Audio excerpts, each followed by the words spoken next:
Hello, all you people on the internet. We're back with episode 2 of Risen Mountains, the campaign that we put together haphazardly in a writer's room that we streamed like 2 weeks ago.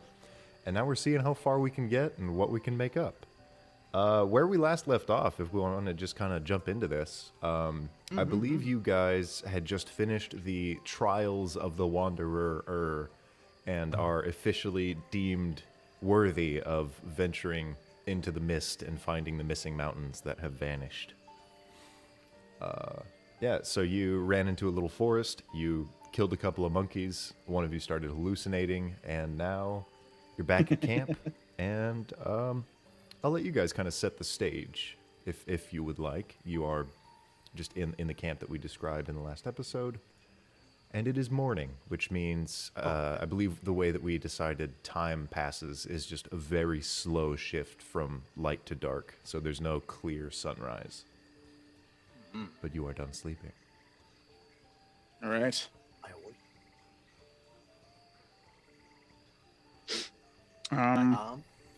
There's only one thing Comedy that of you guys need to do to end this scene. So just take your time for your characters. I'm going to sit right here. Okay. Eleanor's going to be sitting out front of her converted carriage with Barry, both of them just enjoying tea. Barry's your butler. What was he again? He was He was just a rabbit. Oh, he's a rabbit folk. Does he have like a little vest like the rabbit from Alice in Wonderland? Yes. Fuck yeah. Okay.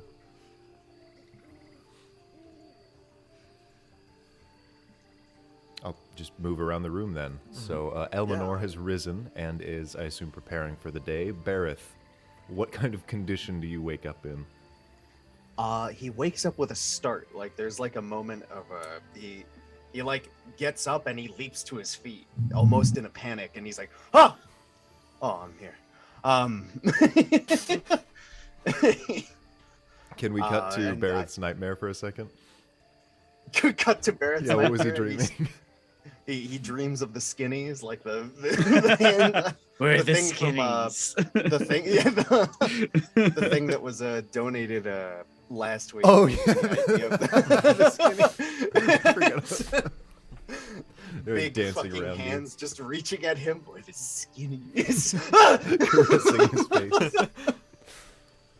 Yeah, gets to his feet. Kind of I guess he'd like. It's safe enough around here. He might have just slept outside, and he kind of, I'd assume, would wake up to people getting up to do what it is that they're. There are a lot of other camps that are kind of like half cleaned up at this point. You can tell people are throwing their gear on their packs, setting up their mounts. They are getting ready to pretty much follow the tracks that everyone left yesterday. If you remember, you all have a compass that is pointing to this, the butte that the Wanderer has set up. So if you follow the direction that the Titan is pointing and pretty much head the opposite of what looks like north, hopefully you'll find something. South, if you would. Yeah. Everyone's going south. And Dr. Terrence, what are you doing? Terrence rouses from his sleep. He sleeps in his vehicle. He has a little tent that kind of just pops over the main ridges of like the canoe and converts into a little makeshift tent, and just wakes up, pulls it off, starts brushing themselves off, getting ready, getting all their supplies ready. And they have a little beast folk mechanism that they acquired quite some time ago, where they are preparing themselves a cup of coffee. Oh. Yeah, so they get ready, they get all their supplies on, their pack full, and they step out with everybody else with this tiny little thermos cup of coffee, and it's just like taking small sips from it, trying to rub the sleep from their eyes. Nice. As people are beginning to rouse, you do actually see a few people get in their vessels and start to leave. Some of them just walk off on foot with a quarterstaff in hand.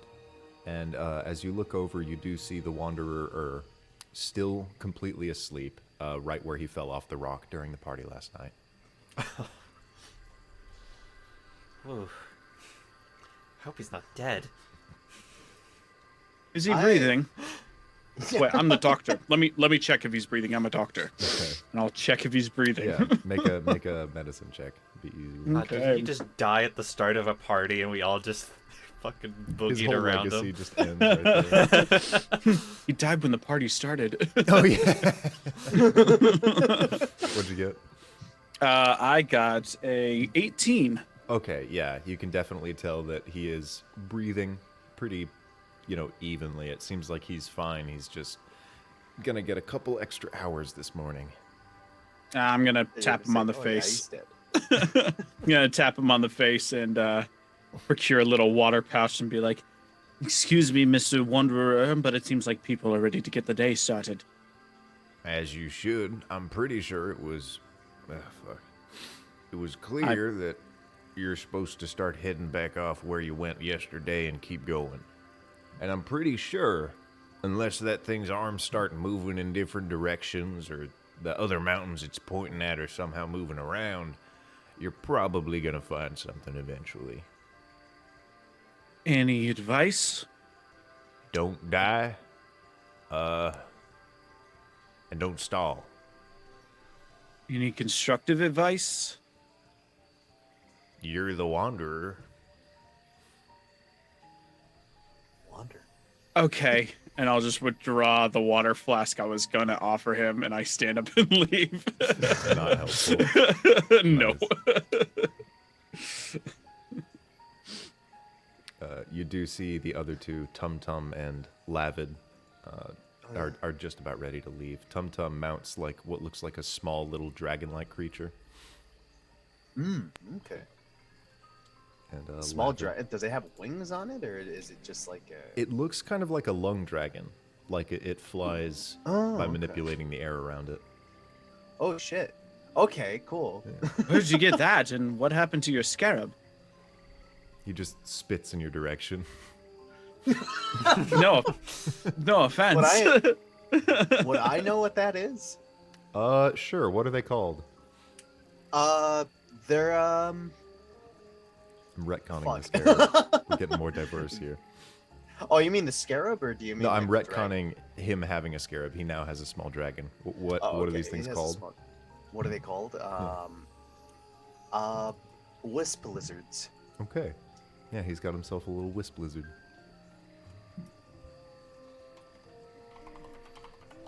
Writing that down real quick. Yeah, me too. Fucking. Right, yeah, he's got a little wisp lizard. Cool.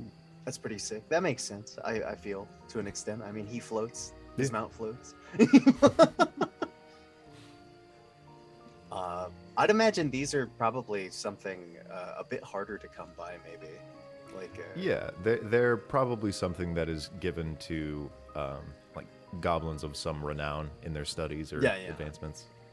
It's also probably a reason why Bareth has such an admiration for Tum Yeah. Tum. It seems like It's- either he's accomplished something or he is like destined to accomplish something. Mm. Yeah, yeah. Okay, If I'm just anything, gonna assume Bar- that everyone's all packed up and you're heading out. I would Cool. say at that question, Bareth would actually come by like side up by the doctor and just basically explain that. He'd just be like, "That's a wisp lizard. Got to be kind of up there, goblinoid society to acquire something like that. This man is truly your friend over there." And he'd point over towards Lavid. Lavid. Yeah, Lavid. He'd like he's in good hands. I mean, I know he lost his nose, but I You mean, see look at him Tum like Tum, he's doing great. blowing up his air balloon. He's almost done. His hot air balloon. He has. They're not riding together. No, he has placed the metal nose that you gave him, Eleanor, on his face, on his wound. Hell yeah. Well, it seems like quite the majestic creature. I would like looks over to their own vehicle, which has already started to like slowly inflate the balloons on the side that are coming up to meet in the center. I would hate to trouble you on your beast once again, so I think I might stick to the air this time. But you are welcome to join me if that's how you prefer to travel, Eleanor. Looking over to Oh, no, Eleanor. I'll just have Barry put the wheels back on the cart and we'll head out along Are you with. serious? You'll be fine, darling. Caravan it is. He pulls a crowbar out of the caravan and starts breaking it down again. And within 15 minutes, somehow working like a wizard, he has completely repaired your caravan. Mounts it up to the giant scarab that you used to lead the cart, and you guys set off toward the megafauna forest. And yeah, it takes about 5 hours, and you end up at pretty much the same scene that you guys were at last time. And this time, you do not see that squirrel at the entry point as you're going forward. I believe you... Did you take Entry both of the apes or just the one? We Both. took one. Okay. Oh, did we I take thought it both? was both. Then sure, we took one. We took Okay. one. Yeah, I think it was just one. Yeah, I'll say, since the air does not move very much, the mist kind of lingers, so there's not a whole lot of wind, just generally. You do see the tracks that you laid yesterday, and as you continue, you do actually see the location where you had a little scuttle. You see the blood splatter of where the badger was, and you see a dead ape. And I assume you continue ever onward. Cool. Yeah, just about. Yep, you continue Actually, checking the before we- compass. Are all of you using your individual mounts? Yep. I'd Okay. be on my own. Yeah, and I'd be in my sky vessel. All right, I'm everybody. just staying just above the canopy so I can keep an eye on them. Yeah, everybody roll perception. That is Ooh. not great. I Solid have a- 10. Oh, I got a 6. I have a negative perception. I got a natural 20 for 26. Oh, Okay. Yeah. Eagle Got a view. bird's eye view. Yeah. Yes, you Bird's do. eye view. And you start to see, just as before, there are echoes coming off of these giant trees that are covered in these massive spines. And there's the mangrove-like roots that are rising out of the ground and digging back into it, doing loops around each other, varying sizes. And you see the movement in the trees. You hear the howls that you heard last time. You see a few apes minding their own business, not really rearing for a fight with large creatures and vehicles. And you do see on one of the spines near your vessel is a squirrel. And as you continue to move forward, you start to notice repeatedly that there is almost like they are going along the trail that you guys are traveling. Seems like there's a single squirrel posted at each tree. I'll lean over the side of my sky canoe. Okay. Shout down. Do you all see these squirrels? They seem to be watching The what? us. The squirrels! The rodents? Hold on, there's some crazy viewer has donated and chosen 8, which is Oh, Shit. who is this mad lad in the comments? the stakes get raised. A And big old steak comes out of the ground. so you see A big old stink. Delicious. there's a grilled steak on a silver platter in the middle of your path. No. Yum. Wow. The squirrels bring steaks. As you point out the squirrels and you continue to move forward a little bit more cautiously, you see not just 1, but 2, and then 6, and then a dozen squirrels in each of the trees as you're passing by. It seems like they are very much multiplying. I need There's a lot of them now. Snakes fall from the sky. That'd be Sky. good. I would like the viewers to add some suggestions for what the squirrels look like when they're using psionic magic.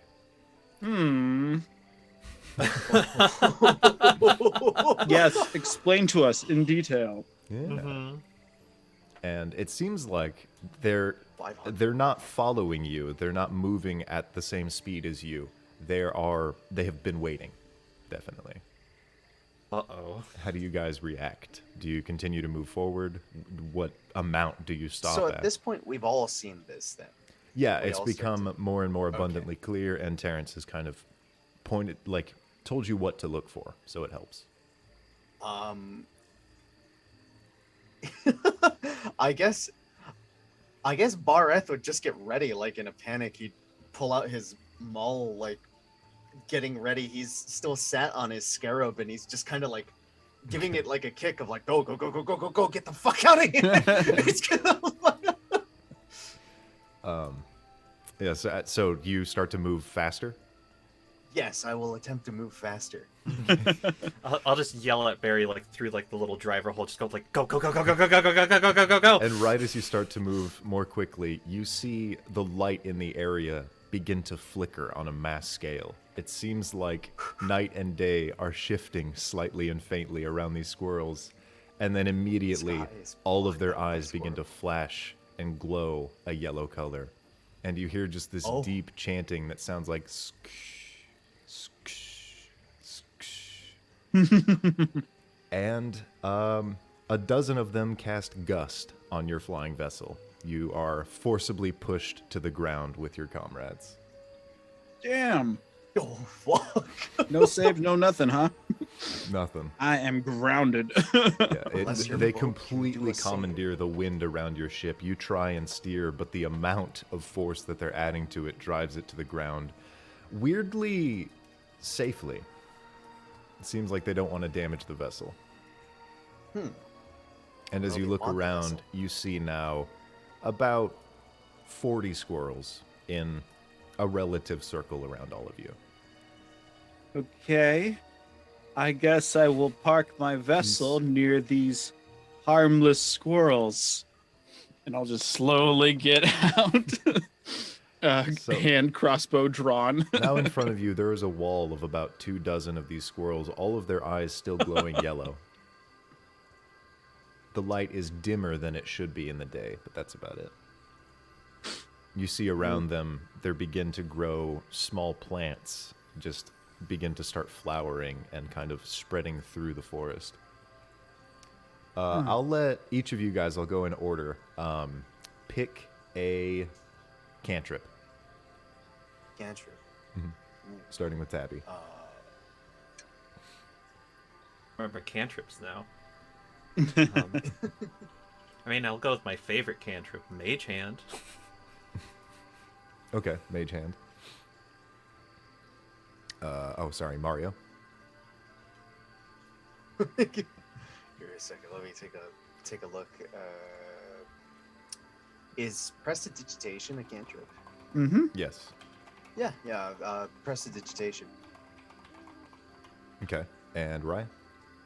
I'll choose my favorite cantrip, True Strike. I see. You're weakening them. You've dealt the first blow. Yeah, and in front of you, as if any of you begin to move forward, you see these mage hands start to appear above them as small motes of light in kind of the position of a stop sign, asking that you halt. Pull the reins back. Okay. And everyone just kind of waits and surrenders. I'll Barry to get in the yeah, car I'll- and I'll hop out. I'll scuttle back towards like to make sure we're all together. Make sure Okay. we're not getting like separated. So they're just stopping us in front of the road, Yeah. just like roadblocking us. Mm-hmm. Okay. After securing my vehicle, yeah, I'll just stick close to the others and I'll drop 2 of my little sword grips that I just have on my belt, the little switchblades. Okay. Yeah, so you draw your weapons, and there are 30 of them, and you see the ones that are kind of along the road finally catch up with you, and you see more and more of them, until after about 8 minutes have passed, there looks to be over 100 squirrels surrounding you. And finally, one that is slightly larger and seems to have almost like a skunk line along its back steps forward. Let's see if I can do this right. Greetings. This one's eyes glow blue. Oh, I am Captain Arceus. Lay down your weapons. I will hop off the scarab. I will put the weapon on the ground. Okay. But I yeah, basically he'll just drop it, but he's gonna stay in the same position. Like he's gonna stay staring at this thing. He's more like staring it down. Okay. just Yeah. unbuckle my gauntlet and then belt drop to the ground. With all like the gadgets on it. Terrence is gonna drop the 2 daggers that were in his hand, flips them out to switchblades, drops them, unsheaths the short bow. I said crossbow earlier, it's a short bow. I drop that as well. And I don't drop the rapier switchblade in my pocket. Okay. About 8 of the squirrels start to hop forward and like kind of chase around each other. And above them, these floating stop sign hands approach, and each of them picks up your weapons and draws them into this ocean of squirrels. Oh. And the larger squirrel will move a little bit closer forward and say, "You have been chosen by the occluded front Tempests for a mission. You are now our captives. Follow us." And it turns and starts to move a bit adjacent to where you were headed. That's a strange way of saying please and thank you. And I just looked at my comrades. Squirrels are talking with brain powers. I don't know how to fight this. I don't want to try. You saw what happened to Tum Tum. Yeah, Tried to. and my poor dino friend. Saurian friend, dino friend. Sweet little dino boy. Little dino boy, he got his nose bitten off.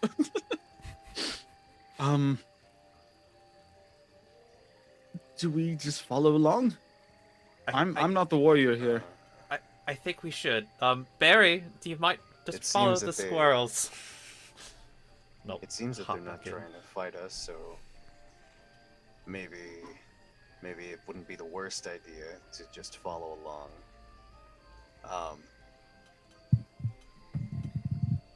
Mareth might try to like attempt to put his maul on the scarab. He's not like picking it up and like. Oh no, they took your maul. Oh, they took. Okay. Yeah, they took like it. 4 Never mind. squirrels Yeah, okay. went up and yeah. collectively carried its poundage. Then yeah, we're fucking disarmed and we can't really fucking do anything. He's just like. I don't think we have much of a choice right now. We lost to squirrels without putting up a fight. Yeah, let's just follow I- the little rat things and keep moving ahead. Okay. Alrighty. As you start to move, they kind of make sure that you don't use your mounts, and the scarabs kind of just follow you out of Yeah. necessity. I'll say that, what's his name? Barry also has to get down from the mount, and it just kind of guides itself. And your flying vessel, about 35 squirrels go around it, and all these little mage hands slowly lift it off the ground, and they carry it with you, like fucking Pikmin. Okay. I definitely keep my eye on it as they're bringing it along. I'm like, that's actually kind of handy.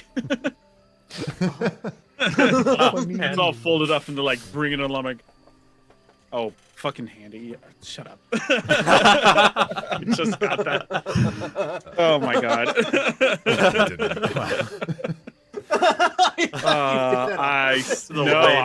not. Nice. No pun intended. Oh my god. Yeah, you start following them, and it takes quite a while. Within the first 5 minutes, you do hear what sounds like the ending of a small clash in the distance, just behind one of these gigantic trees.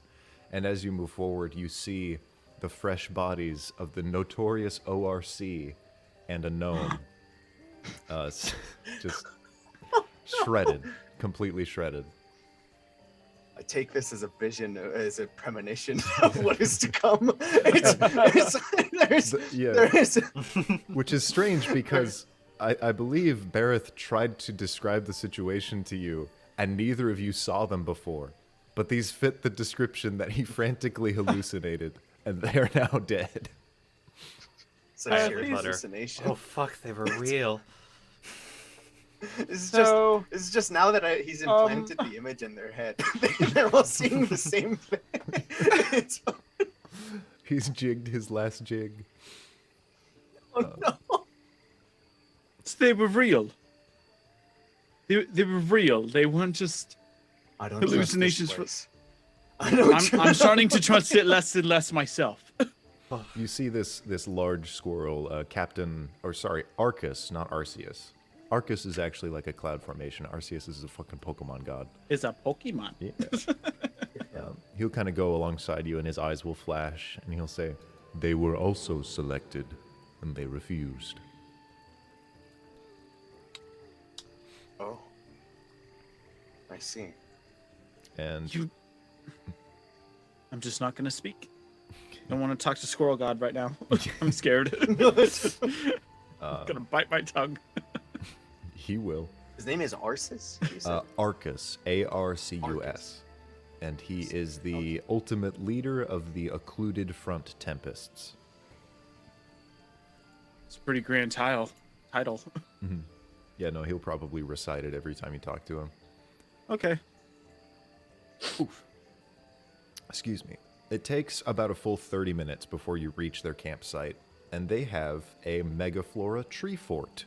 A mass range of these tree forts that are lined between each of these trees, and just like before, I'll let each of you pick a trait that their outpost has, and I'll take a couple from the comments, or the viewers, if you guys are interested. We'll start with, like last time, just whoever has one. All right. Terrence, you they're first. appearing. Oh, yeah. Mario was on a roll. I'll let you go. Okay. I was just gonna say, from the position that we're already at, we already see multiple glowing little eyes looking at us from these like little holes and nooks Yeah. from this tree. If you could, like, ballpark figure, you'd think maybe there's 300 of them total. That make up the occluded front Tempests. All right. And amongst those eyes, some of those eyes, seemingly at first, as we get closer, we see much of the light and little glowing spots coming from this megaflora complex are actually little glowing fluorescent incandescent mushrooms that are feeding off of whatever life sources they are giving it to with their little whatever the cantrip is that makes stuff grow. Oh, that's Druidcraft. Yeah, with their little Okay. druid craft. There's all these little blue glowing mushrooms Oh, and blue. greens and pinks. Okay. Yeah, It is lit by multicolored. yeah. So yeah, Fluorescent fauna. it seems like their collective power just darkens the area in a strange, like, you don't know why that's how their magic works, but it is. So this is how they remedy that. It feels like you've walked into a night camp because there's so fucking many of them here. Mm-hmm. Very thick canopy. Yeah. And Tabby? I was thinking that like a lot of their structures can be like almost like just a bunch of like flora cobbled together in like these nets. So they're like just these like balls of nets that hang from trees, and just like little holes out front with glowing eyes and mushrooms on the inside. Okay, so they have like hanging like sacks pretty much from these trees? Okay. Sacks. Sack houses. Lied. They end up like leaping down and catching themselves in there. Yeah. And it seems like you don't know how long they've been here or how they managed to do it, but the trees that they have claimed, they don't have the normal array of spikes that all the other ones do. It seems like they have selectively shrunken and grown them in patterns that they choose. So there's like basically walkways of these really narrow spikes that are all collectively put together that just wrap around the tree, and that is what they will lead you up.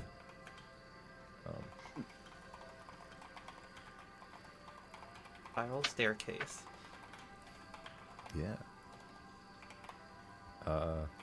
They probably don't have pens for mounts because they're squirrels. So I'll say that your mounted vehicles are just kind of placed at the bottom of we'll say, just the central tree. All right. And yeah, you go up and you do begin to see other people that aren't squirrels here moving around the area. You see maybe what you would assume is about a dozen different beast folk, and there is, strangely enough, another floating goblin in the area. As you pass by, he just drifts from tree to tree, not using any of the bridges. And you guys are led up into this huge sack hanging from a massive branch, and there's like a little, let's say there's a ladder that leads you down into this area. And when you enter, it seems kind of like the lead tent of a military camp. There are plans and papers everywhere. There's weird baubles that seem to signify important things or locations. And Captain Arcus finds his place in the center of the room. And we'll say that you three are here, and he has also gathered 4 other people. One of these, the goblins, and excuse me. There is another beast folk who looks like a boar folk, and we'll say there's just a couple of other beast folk. Let's go. Mario, you pick what kind of beast folk one is, and Terrence, you pick the other. Or Rye. I'm going all over with names. It's not good. He is a. He's like this very dark furred wolf. Okay. And the other one?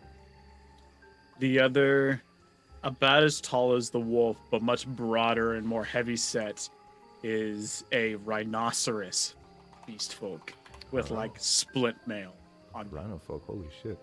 Yeah. Hell Yeah. So that is a collective, like, what, 6 of you?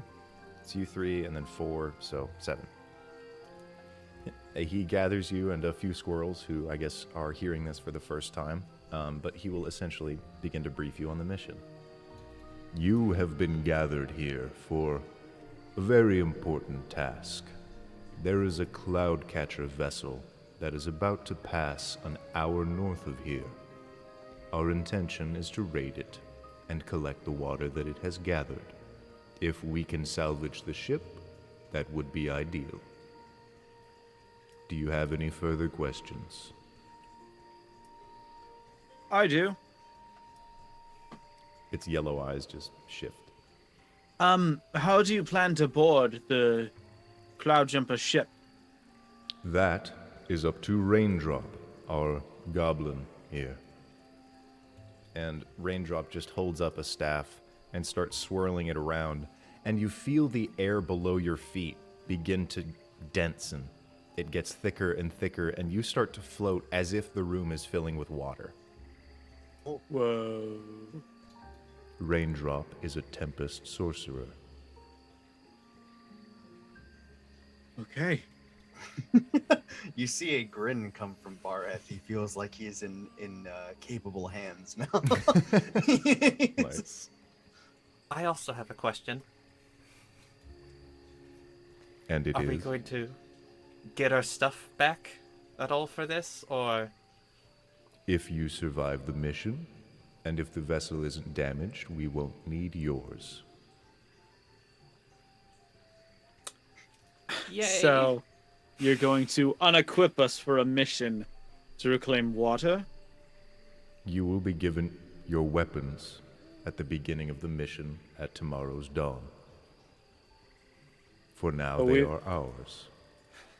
We would perform a lot better if we got our stuff back. You would perform better doing nothing. We You are to No, wait he- till tomorrow. Then you will retrieve your weapons and begin. Oh, you are giving us our stuff back. Okay.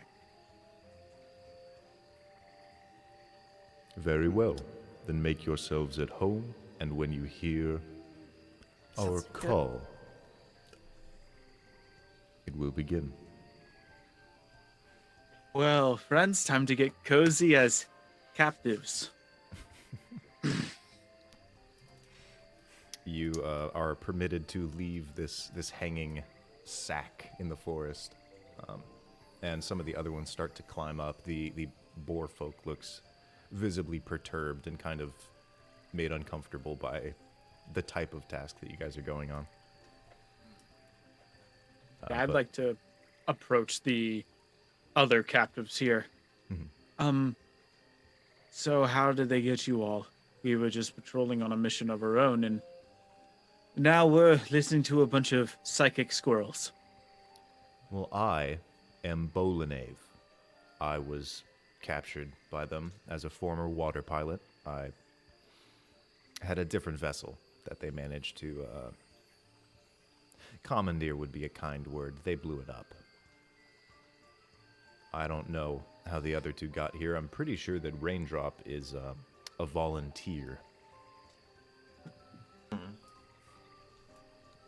Raindrop will just kind of look in your direction and smile. He has a really long staff that he uses kind of like he's rowing a boat below him. If he's So you want to push off of things. And he looks... It's like the lights are on, but no one's home. If that makes sense. Raindrop looks a little out of it. A little wall-eyed. Yeah, very much wall-eyed. Kind of like a toothless grin. I might approach Raindrop actually, and Bareth would just kind of like step forward, give like a slight motion of his hand, and go, "Hello, oh, well, it's a pleasure to meet you. I heard your name is Raindrop." As he slams his little like oar staff into the ground, and immediately a small cloud begins to form over your head as water just converges, and then a tiny lightning bolt zaps your head. It feels like static. Like it doesn't hurt, but it's just really fun. Jeez. Bareth will give like a bow down, and he will, even though he feels like the static on his head, he'll just say, I appreciate the water. Thank you. He'll actually cup a little bit and like try to take like a drink of it. You like capture the little cloud that he's made. Yeah, your hands are nice and wet. Yeah. Amazing. He twirls the staff with strange proficiency for someone who seems like they maybe can't learn the alphabet. And with incredible force, he slams into the branch that you guys are hanging on and flies off into the mist. There he goes. Bolinave will just kind of boy. look at him. Like, yeah, I don't think they could have captured him. I don't really know why he's here. Just chilling with squirrels. I guess. Oh, what did we get ourselves into? I don't know. An interesting man. I feel like he's pretty wise. I mean, he clearly knows what he's doing. So I feel like we're in safe hands here with Raindrop. I'm glad you find some comfort here, Barrett. Yeah. I feel completely exposed. At my wit's end is a word I would a phrase I would use. Yeah, I would agree with that. Bolin, like Confused? the other ones are kind of going to. It seems like they have small areas that they have been given as captives and as slaves. They have like small little hovels, more or less. We'll say that they're like indents in the tree that they've carved out. So the Tempests themselves, they get these like buildings that they've made out of nets, and the other people have to live inside the trees. But sorry, the other two beast folk leave, and it seems like Bolinave just kind of has nothing to do. So, Bolinave. Yeah. I am Dr. Terrence Aguila. These are my compatriots. Have you tried escaping? Has anybody tried leaving? Yeah, actually. There was I don't even know what it was. It was like a small goblin, or like hobgoblin, but he was really pale and he had hair on top of his head. And then there was like a big like hobgoblin that didn't have any hair and he was like green. And they just ran. I assume they made it out, but every time I do, doesn't work out. Oh, I think back they to got our on this. dead friends we saw on the road. Oh fuck! They died. Oh shit. Yeah, Did they die? They didn't make it super That- far. Okay, that is discouraging. Fuck. Have you completed missions for these squirrels before? These tempests? They've just kept you captive this whole time? Yeah, it's been about 2 years. 2 years. Yeah, no, they blew up my vessel. I don't know where the hell I am, and if I did successfully leave, I don't know where I'd go. Well, where did you come from? I have a home village nearby, but I have nowhere to find it. It's on the outskirts of this forest. There's no way I can get there. Well, there are 7 of us now, and we have 3 vehicles. And there are Making sure. 300 of them, and they control the air. And they have raindrop. Raindrop makes that the hardest thing to work It around. really does. Raindrop. I feel... If Raindrop was out of the equation somehow, how do we... I'm making sure no squirrels are around while we're having this conversation. Okay. Yeah, make a perception check. Oh boy. Ooh. That's a 24. Okay. Yeah, so you kind of stop in the middle of this and you realize, like, okay, we have to be, if we're having this kind of conversation, we have to be cautious. And you look around and you do see a very well hidden squirrel. You see just a small part of its tail on the bottom of the branch that you're standing on. I need you to make a wisdom saving throw. Shit. Oh.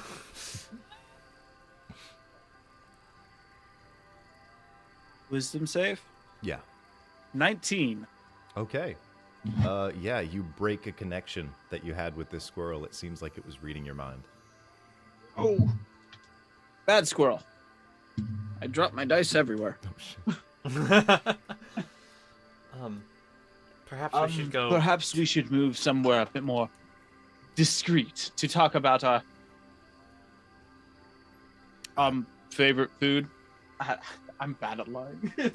And I start walking off in a direction away from squirrels, if possible. I mean, if you want to give this a shot, there's no reason not to. I have a hole, and I could probably put up like a curtain or something. I don't know if it would do anything, but yeah, there's no way we're gonna walk away and hide from these guys. And he'll lead Gotcha. you down pretty far down the tree that you guys have climbed, and you enter just a divot in the wall. Let's just decorate his house. What do you guys want in here? Old rugs and blankets. Okay.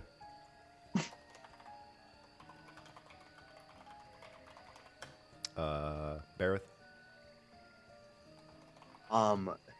Doesn't There matter. is a Yeah. crudely unfinished painting Okay.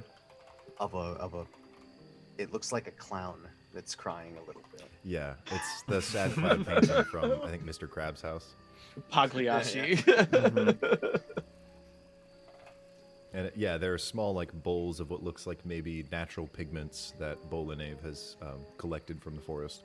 And Eleanor? Probably just like a kneeling table. So like, there's no actual chairs, but everything's just kind of like on the ground.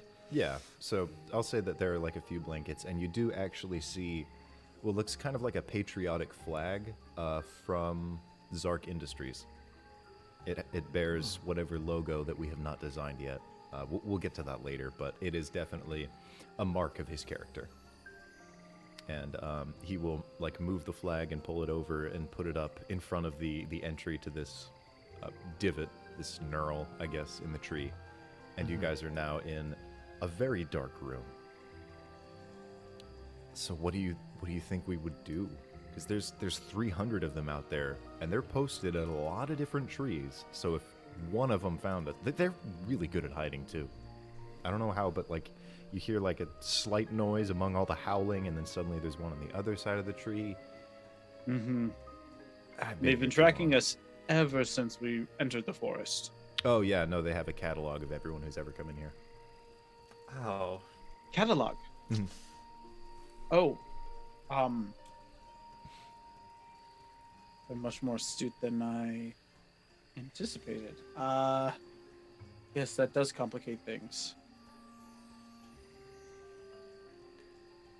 It might not be best to try to break out now, but we do have something that we are doing tomorrow, where there's probably going to be less of them. They're Yes, I gonna was be just more having the focused same on thought. something else. The Sky Raid. Okay. I mean, they're gonna get us up there, and they're gonna want us to fight. I'd really rather not, because I'm sure it's another Zark ship, but if we do have to kill the captain, I know how to take it over. We can maybe get away from them. If, once we get on the ship, if Raindrop comes with us, whatever he does, if we can take him out, maybe we can... Because I know I've seen them fly on their own. They're not very fast. So if we get rid of Raindrop, he won't be able to help them, and we can probably fly away fast enough. I have a question for the DM. Yeah. What is our relationship with Zark Industries? Are they like notorious for something that we stand against, or No, it's kind of like, you know that it's a shady company, but they have brought the world a lot of improvements. They're kind of like Google or Facebook from 10 years ago. Like, they've made a lot of major improvements. They literally essentially single-handedly stopped the War of Thirst by creating the flying machines that you now use and modify. But I see. they're a little too big to be good people.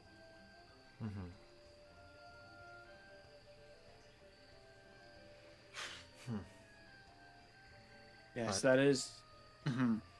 I immediately think of two scenarios. One, where we side with Zark Industries temporarily, remove the squirrels from the equation, and we're out of here. We just leave on the Zark vessel. How do we just side with Zark?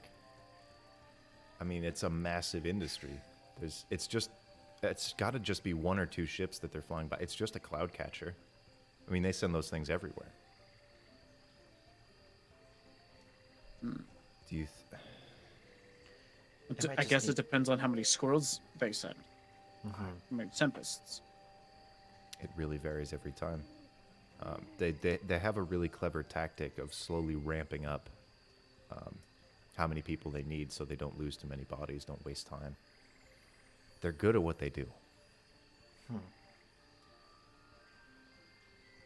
You've done this Give before. me. They did it to me. Oh, they did it to you. You know, my tools, I might have something to help us break away from them quickly. We won't be able to save the ship, but we'll be able to save our own lives. How? How would we get away in a sky raid without the ship? I have tiny balloons that we could attach to ourselves that have enough to not make us fly, but enough to slow our fall enough to where it won't hurt. I feel like they'd catch up with us.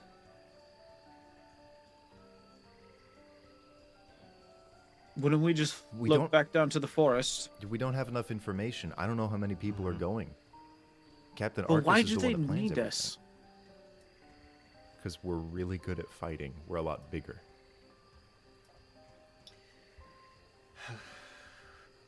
You know, It might just have to be a lot of on-the-fly thinking.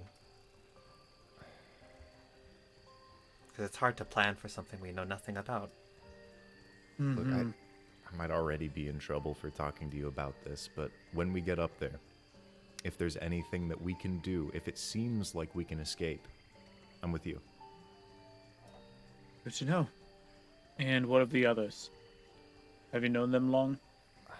No, they got here maybe 2 months ago. They really keep to themselves. Right. It seems like it kind of reminds, honestly, you people too. Reminds me of when I was first captured. The only thing I wanted was to leave, but it gets harder and harder. Well, maybe if they want to leave too, maybe we can do some convincing. Do you know where they stay here in the encampment? Perhaps we could pay them a visit? Yeah, Or are they not the talkable type? They stay in the tree opposite to where this building is facing. So if you were to wrap around, go down the stairs, and head to the other one, I think you'll probably find them along the main path.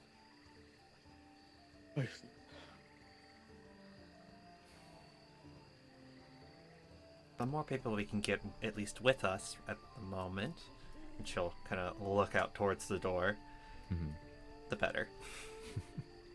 As you look out, you don't see anyone past just the small openings in the curtains that he's put up. You've probably already been here too long. I think you should leave. Okay. Right. And you guys exit his tree hole. You don't see anyone around. And as you reach the ground, you see Captain Arcus speaking to what looks like a huge creature in a very dark, leathery... it looks kind of like a trench coat. It's got just a straight-up top hat. You can't see any aspects of this figure. They are kind of in an area outside of all the fluorescence. But every time that Captain Arcus, you assume, is talking to this creature, his eyes glow and it illuminates what looks like 3 eyes in a row going down its face. Yikes. Oh, no. The fuck is that? Captain Arcus will notice you descending from the tree and kind of flash his eyes and speak up towards you. We have a merchant visitor. If you would like to purchase anything from his stock, he will be gone soon. Oh. Didn't think we'd be permitted such things. Indeed. He leaves as you see floating behind him in just his mage hand. It looks like a small bag of presumably valuables. All right. Might Hello. as well. Approaching Yeah, the fuck it. merchant. What boons do you desire? And when this creature speaks, it's very strange. You can't tell if it is vocal or in your head. Okay. It is also looming over you in a dark area. Okay.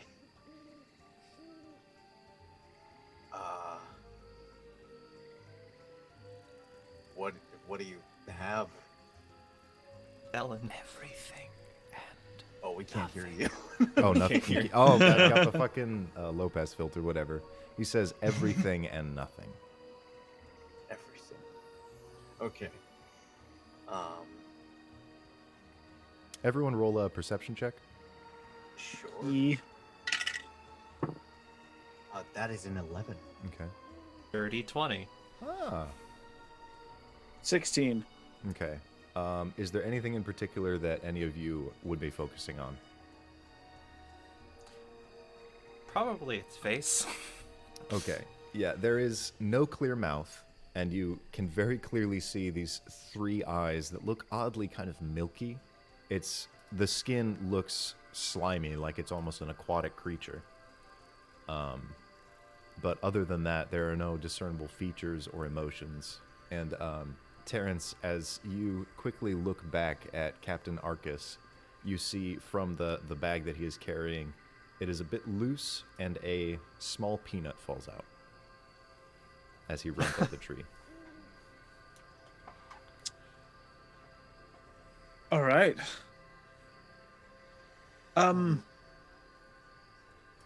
Hello. I am Dr. Aguila. These are my compatriots. What do you sell to the Tempests, if I might inquire? Everything and nothing. You sure you don't just sell peanuts? To some. Interesting. To others, I sell their own type of peanuts. Okay. What kind Copper of boon gauntlet? do you desire? I desire to purchase a way out of here. Do you sell that? What do you have in trade?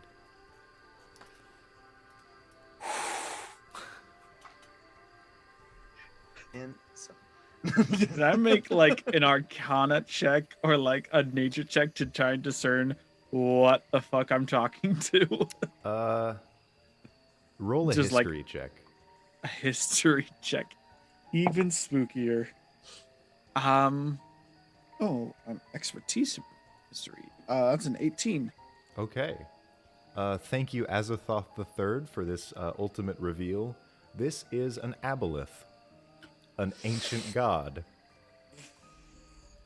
And it's an extremely mythological being that has no purpose here that you can distinguish. It's just an incredible mystery why out this here creature is selling here peanuts. selling peanuts to squirrels.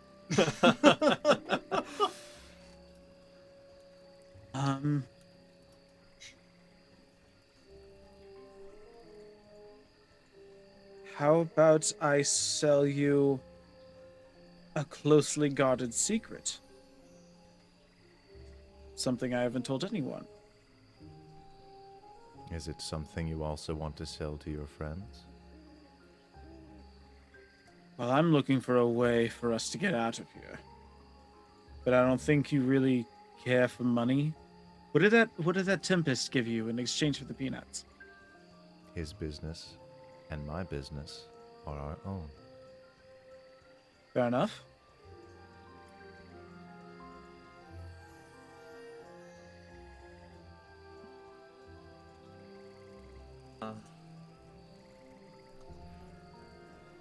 A spell, then.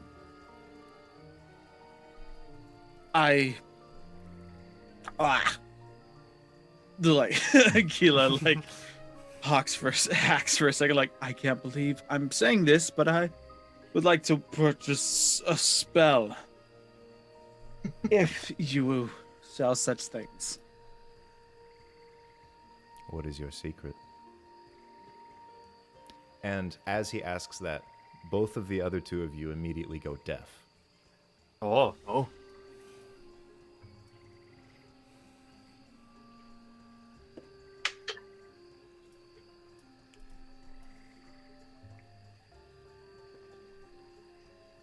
My secret is that through a very close-knit network that I happen to be a part of, rather unsavory people, know that our machines operate on magic. And I would probably be exiled from my community if I were to share such information. And it would ruin me as a practitioner of medicine and technology for people to know that I'm a bit of, what do they say, a hack. Your innocence is That's my secret. It would destroy Interesting. me. very I know well. the truth about our engines. And it moves what you assume is an arm at first, and then you realize there are no joints in the arm Yeah. as it slowly drifts over, and you see what looks like a curled tail wrapped around a small orb that contains rapidly moving, rapidly swirling mist. This is something you can cast once and does not get you very far, so use its distance wisely. And the other two of you can immediately hear again as this creature drops a small, what looks like a very fragile glass ball. You now Oh. have a spell scroll of Misty Step. Ooh, boy. All And right. The way that we'll do scrolls in this is just they are weird items that have magic, and people can use them once. Cool. You don't That's need cool. to make a I roll like or that. anything for it. Shh. You do- Use it. Yeah. Cool. What did you do just now? I traded. That's what I did. Have your desires all been met? It doesn't want things. He, It wants pieces of us. oh, Um, this is no ordinary merchant, and I suggest you be careful in what you exchange.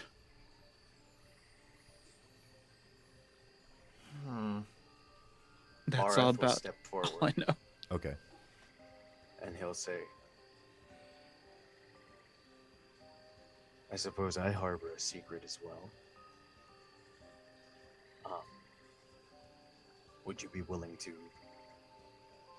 I am not a receiver of gifts. I am a merchant.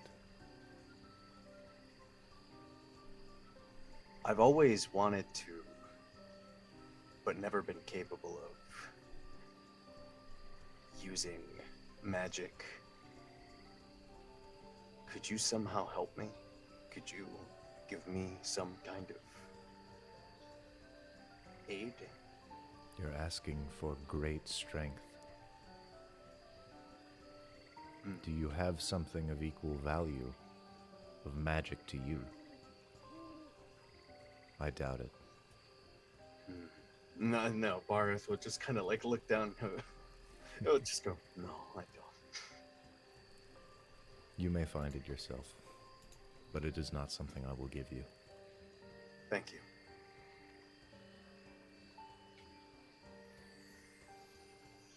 Is our business done? Guess I'll look towards Eleanor. Yeah, I'm good. I don't want to. Yeah, bye. And she'll kind of hide her face behind her hat, and then It slowly around. sinks into the kind of the base of the tree where the illumination is the least bright. It's almost absolute darkness, and he is no longer there. Well, that was terrifying.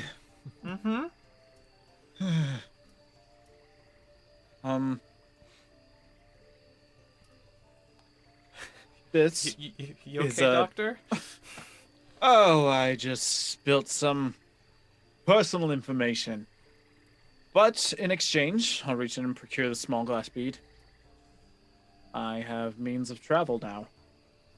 A short distance, but it's a means.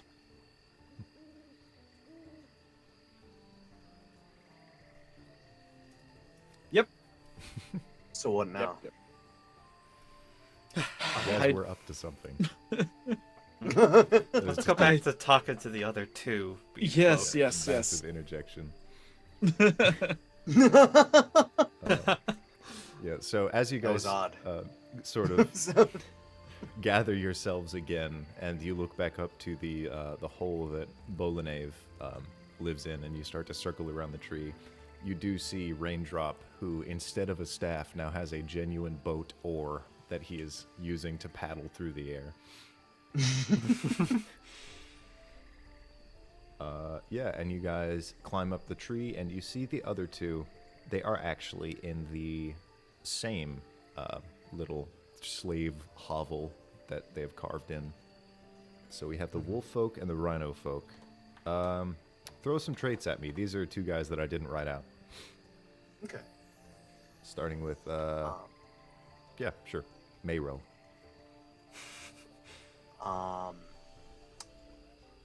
The Wolffolk guy is kind of slim. He's not as tall as the Rhino guy, but he's very he's more of an athletic frame, but not Yeah. like very built. He's a runner. Yeah. He's a track star. Yeah, he's Okay. a track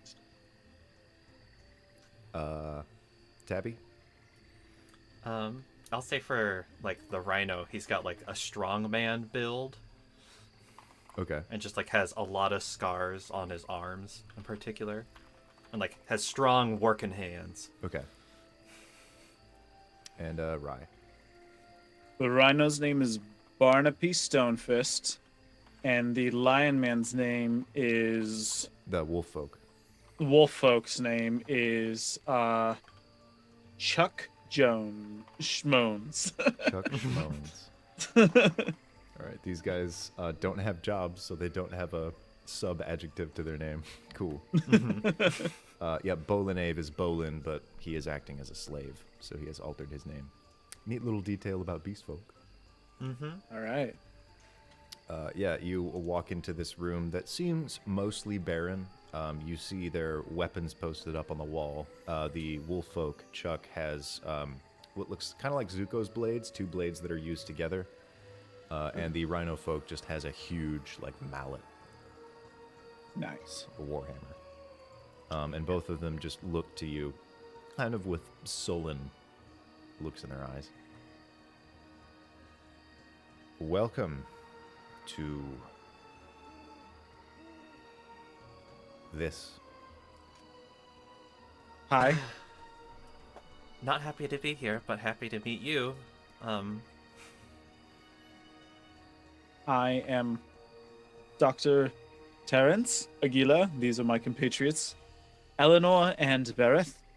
And by the look of your demeanor and the state of things, you want out of here just as much as we do. Believe me, we've tried. What plan do you have? Tomorrow's sky vessel raid. That's not our plan. That's What the is your Squirrels. plan? Ours is, well...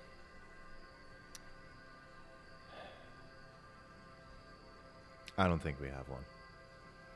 They keep telling Gotcha. us that we'll be let out after this mission, and then when we get back, the captain has a whole new idea. And we play the game again and again and again. Until something changes, I guess. So we're waiting. And our other friend's been here about 2 years. Mm-hmm. I assume he's doing the same. So we really need a situation where we can really break away from here. Might have to cut some losses. You think you have one? Commandeering the Zark sky vessel.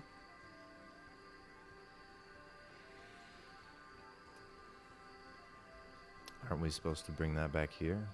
Won't the rest of them just... If we start to steer it in the wrong direction, I think that's all of our throats. I assume... I'm just gonna guess that you saw the other two who tried leaving earlier today. No, we saw them. Mm-hmm. And they're not back here. Which is not a good sign.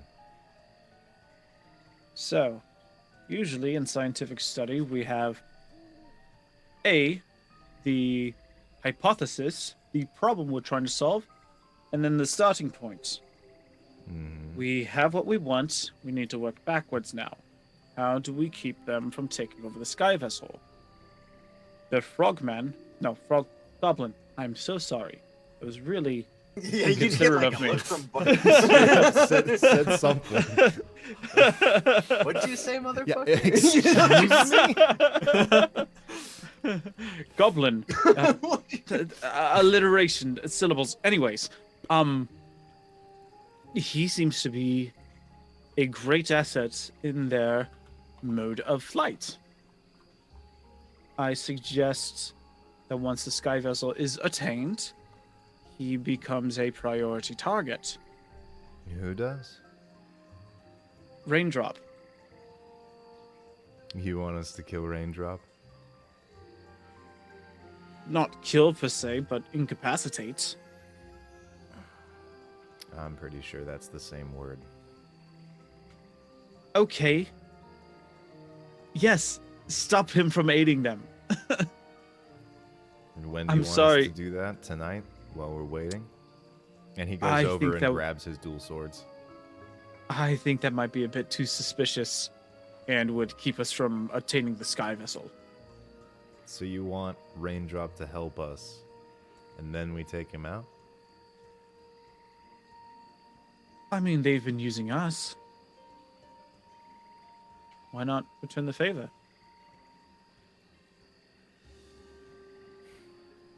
Get as much as we can. Give nothing back. Isn't that some Sky Pirate code? I feel like it is. There are no sky pirates that I've ever heard of. That you've ever heard of. Anyways, Barnaby, do you object? And he walks over to his giant hammer and just kind of slams it into the ground. I don't think he objects. good. And we've got ourselves some allies. Eleanor, Bereth, do you have any thoughts on the situation? Bareth won't say anything. He's That I can think of.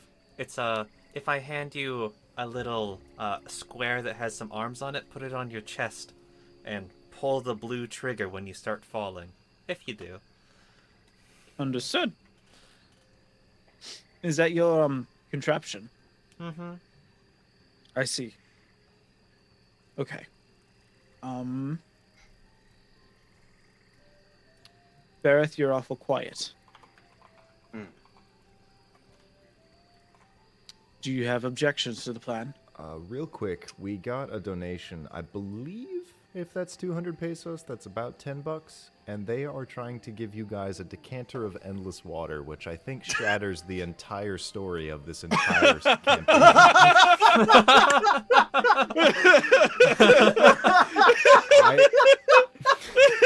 Is this our last session? Hey, here's the water. Immediately it materializes in my hand. It's like, why have you been quiet? Well, I have a decanter of water right here. Oh, shit, is that endless? Let's give a lot of it to the squirrels and then go back home and give it all to everybody forever. Just start hosing them down. They just Uncork that, let it just fill the planet up for a while. As much as I'd love to throw that in, I don't want to be a butthole and retcon it either. How do we fucking deal with this? What if the skyship has the decanter of endless water? I mean, narratively, it has to break if you guys have it. Yeah. What if it's not like a decanter? It's like a 4,000 gallon tank. And it can only be moved around via dirigible. Okay. And it has limited uses. Okay. Thank God he's fucking with us. Like, legitimately made me start sweating. What the fuck? That is a friend of mine that I was telling about the campaign. Oh, I was like, oh my God, what are you I just want to see your reaction. Oh, it gave us a fright. Oh my God. Holy shit. Holy shit. So you've got your allies. Are you going to stop by anywhere else or do anything, or just wait until tomorrow's adventure?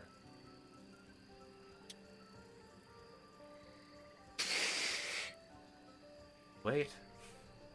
Yeah, I guess. Okay. Hmm. And There is one drawback to this plan. It's a small drawback. Well, small to me. I can always make a new sky vessel, but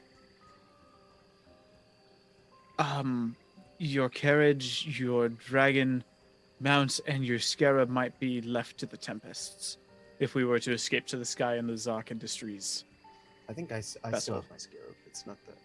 yeah, no, none Oh, of you okay. have dragons. It was just Tum Tum that It was had just one. Tum Tum. Oh, it was Tum Tum. Okay. Yeah. We would lose my vessel and the scarab. I never did say that Barry was coming with either. Yeah, they left Barry out of the whole meeting. Where is he? He's I fucking stuck here. Fuck, I forgot about Barry. Where is he? Exposable He's with to the you. mounts. He's with the mounts. Yeah, I mean, he's been in my family for years. He's like literally one of the people that raised me. He's like 40. He's like 40. Well, perhaps tomorrow we could try convincing them that our mounts would be valuable assets. My sky vessel has a decent load. Maybe they can use some Tempest magic on your scarab and Barry to get them on board the sky vessel. I am Cast flying fly on the scarab and fly on Barry. just Barry. It's just, that's a good point.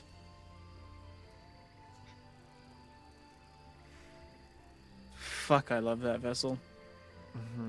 My carriage has my workshop in it, and that's Oh yeah, Ooh. my vessel too. That's my life work. If only you guys had put up a fight against 30 squirrels.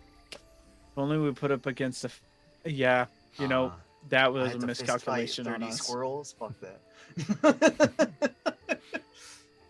30 psychic squirrels. They all fucking start blasting us one by one. Just 30 magic missiles. Okay, Oh, so God. on their turn, magic missile 30 times. Oh boy. I think it might be time to say goodbye. Yeah, I guess Bareth would just probably say, if the plan is to leave without, like, go against the Tempests, I think you'd have to leave your stuff here.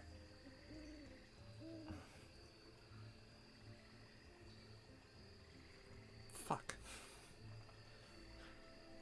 Looking around the encampment, you said that they salvaged parts from other vehicles and stuff, right? Does it look like there's any like piles of bones where they've like cannibalized anything, like creatures or people? No, there's no. It doesn't seem like they're barbaric. They seem a lot more like a criminal organization that is probably pretty good at hiding bodies once they've disposed of them. Gotcha. Except for the ones that we saw. Yeah. Well, those were fresh. Oof.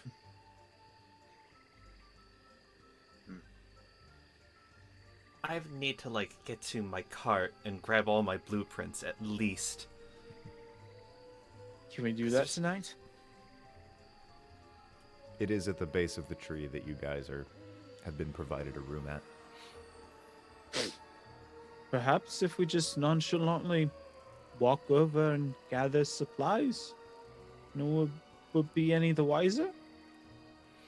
Just be like, oh, they're just getting ready for tomorrow.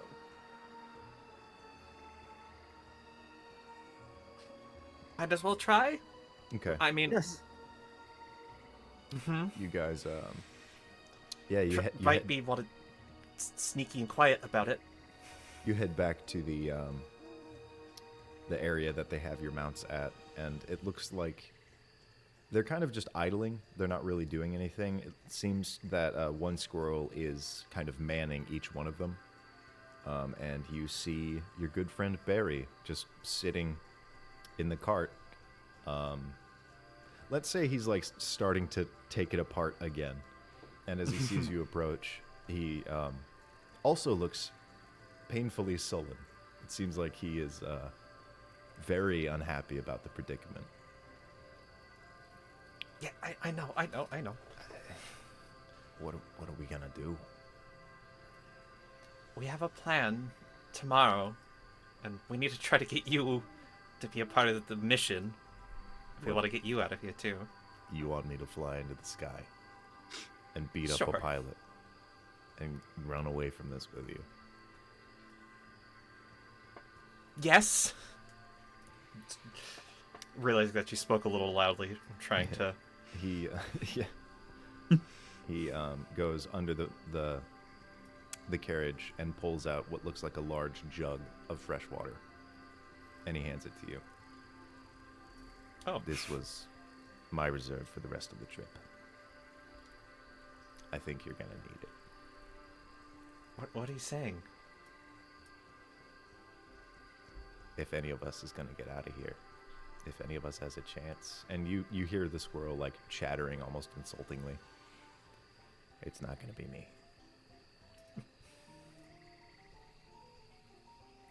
Barry.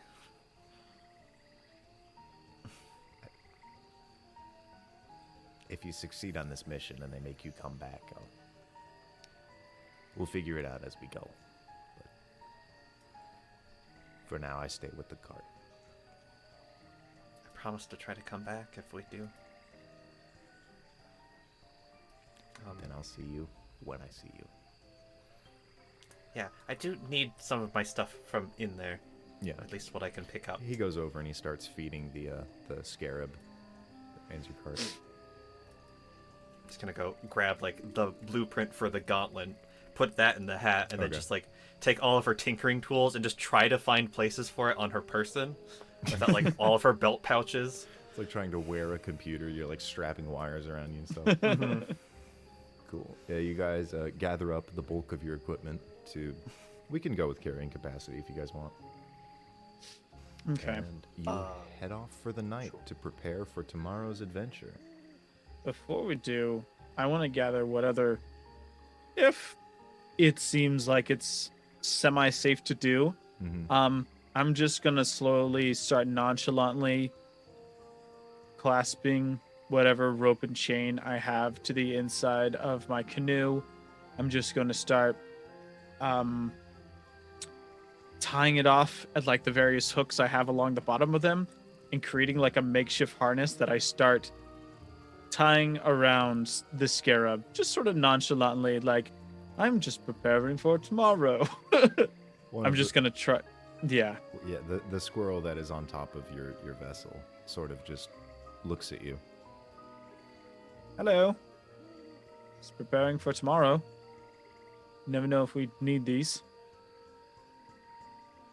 And a mage hand will appear above its head, commanding you to stop.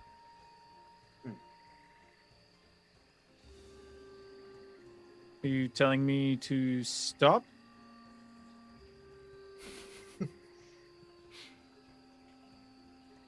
Why? We will need this for tomorrow's mission to be successful. You want it to be successful, right? You wouldn't want the boss to be upset because you stopped us from helping you succeed, right? Its eyes glow a little bit brighter, and you see what looks like a chain of eyes glowing, as if there's like different posts being lit. And eventually the large squirrel, Captain Arcus, comes down. Is there Okay, a problem? you're omnipotent. Sorry. No, I was just trying to be helpful. Your vessels will be left here. They won't be needed on this mission. But it's a sky vessel. That's what we're trying to obtain. Why would you need two if you're bringing them back? Plan B? We've never needed a plan B. How many sky ships have you obtained? And he starts to walk away and then turns at you as if leading you somewhere. I'll follow. Okay. Good luck, Doctor. You It's follow like, him. I'm dead. You follow him a bit of a ways, and you see what looks like 8 separate vessels, most of them severely damaged, as if they'll never get into the sky again. I think we've been pretty successful without extra vessels. Why do you scrap these? We have no need for them. We don't know how to operate them.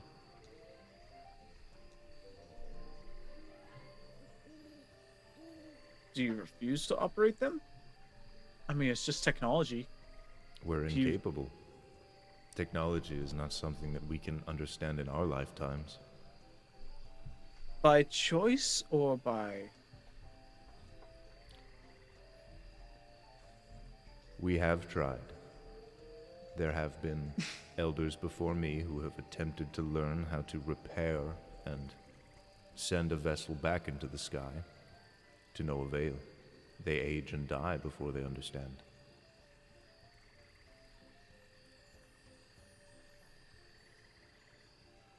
I must say, this is a much more, forgive me for pre-biased prejudice, given the whole war that I'm really not a fan of that happened, but we're just trying to get water back like everybody else. And so We are we. want to... My duty is to my camp and my people. The Tempests are an extension of my life. I give it to them the best I can. And it's your job now to do the same. But couldn't we work cooperatively with that instead of attempting to force the others into suicide missions for our own gain? What if we just work towards the gain of benefiting the 7 of us and your tribe? Is that not an agreeable outcome where everybody lives and everybody gets water? There have been Tempests that have fully trusted outsiders before. They're no more. I want to hear no more of your foreign ideas. We are going to collect water for our people. That's all we can do. And that is what you will do. And what happens when you run out of water and you have to start capturing and harnessing people again that will just die again? Do you really want your tribe to just continue this cycle of repeating what our ancestors did? Everything is a cycle. This world is eat or be eaten.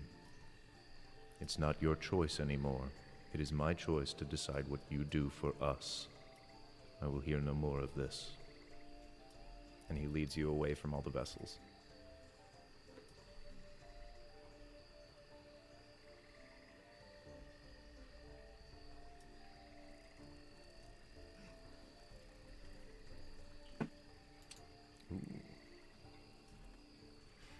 Right? Do you stay by the vessels or do you leave with him? I'm gonna look over the vessels for just a moment. Okay. Do any of them look even remotely intact? You are someone who has put together these ships, and you realize it seems kind of ironic that each of them has a single, unique fatal wound. Some of them are missing ways of propelling themselves. Some of them are missing ways to lift themselves. One of them is even missing an engine. Are there still engines about? Yeah. 2 of the 8, let's say, do actually have engines inside of them. Just dormant.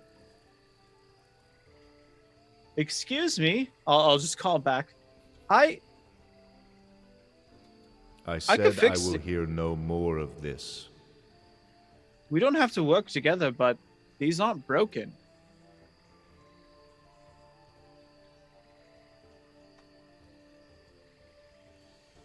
He slowly walks away as 4 other squirrels approach you. You do see, however, in the empty chamber of what looks like... Go ahead and roll an investigation check. Ooh. Investigation. 24. An engine has escaped. But in the chamber that it was, looks like a small, slightly glowing, red-hot stone that is clearly arcane still. But the squirrels are approaching me. Yeah.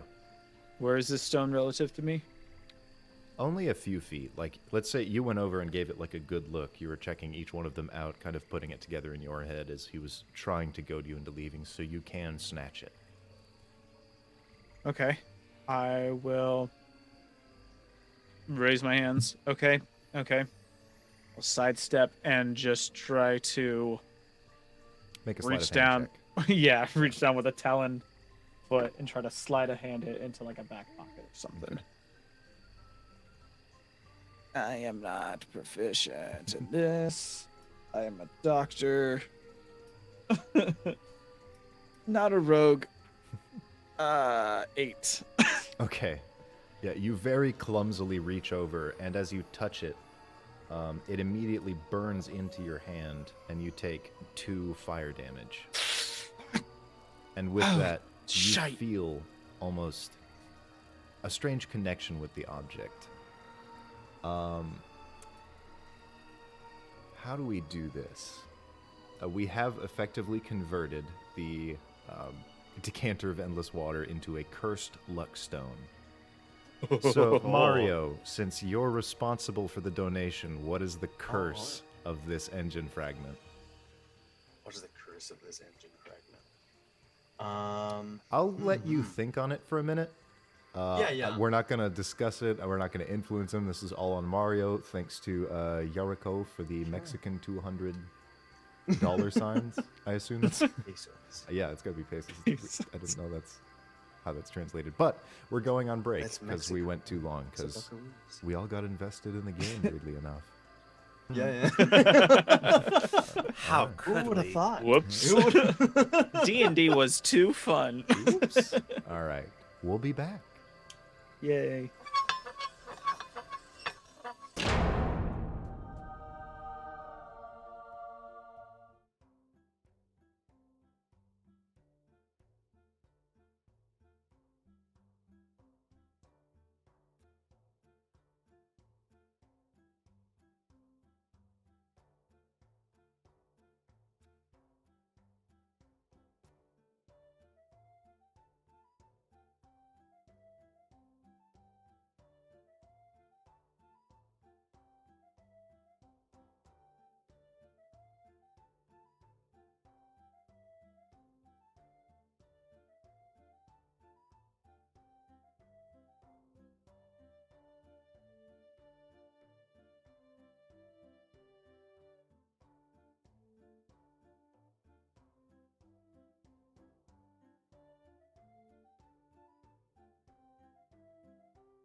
Okay, cool. We're back. Hello. Rye, where did you go?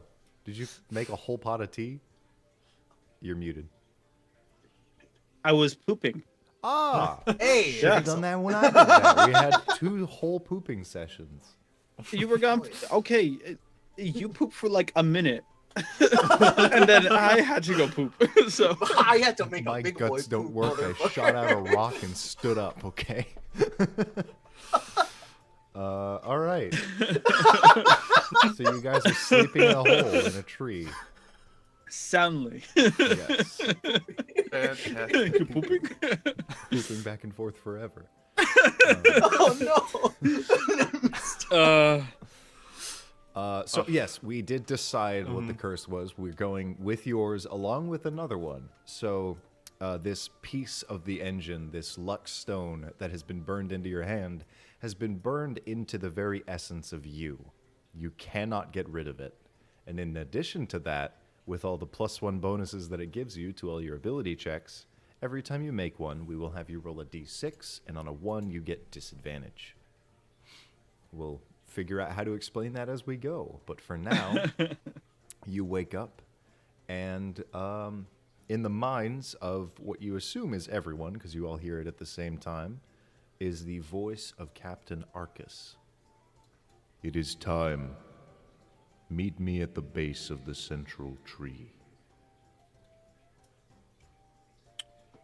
Well, I guess that's our call. Get your boots on and put on your clothes. Mm-hmm. Oh boy. Pop my helmet on and Pop move it down. on. All right. Everyone slowly convenes at the base of the central tree. And since there are 7 of you, accompanying you individually is a single squirrel that runs toward you, climbs up your leg, and sits on your shoulder. So each of you now have a shoulder-mounted turret squirrel. Turrets. All right. And finally, the last person to arrive is naturally Raindrop, who literally drops like rain from the sky and stops himself with a sweep of the oar just before he splatters onto the ground.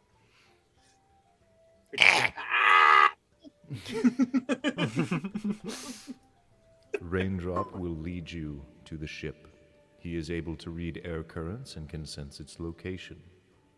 Return here when you are done. And Raindrop holds up his oar like a fucking dowsing rod, and he points it in a bunch of different directions, and it starts to shake. And he goes, ah! And he flies strangely fast for his size in a random direction. The other beast folk kind of look around, and Bolanave just looks at you like, here we go. And they start to run after him. We were handed our gear, right? Yes, as everyone is convening, they do give you your gear along with these watcher squirrels. So there are 7 of them. All right. Start running and having to strap things on at the same time. Bouncing in your boot. And yeah, you guys keep up the pace, and he eventually slows down, and he just goes, eh, and starts rowing slowly instead of like flying through the air. As we're running along aside the other beast folks, I look up as we're running, and I just casually say out loud so the other beast folk can hear me. Sure is nice weather we're having, though I would have wished for puppies instead of dogs. But in Thieves' Cant, I'm saying, have you ever seen one of these squirrels die? Okay. Interesting. You do speak Thieves' Cant? Yes, I'm a rogue. Okay. Chuck, the wolf folk with his 2 swords, will say,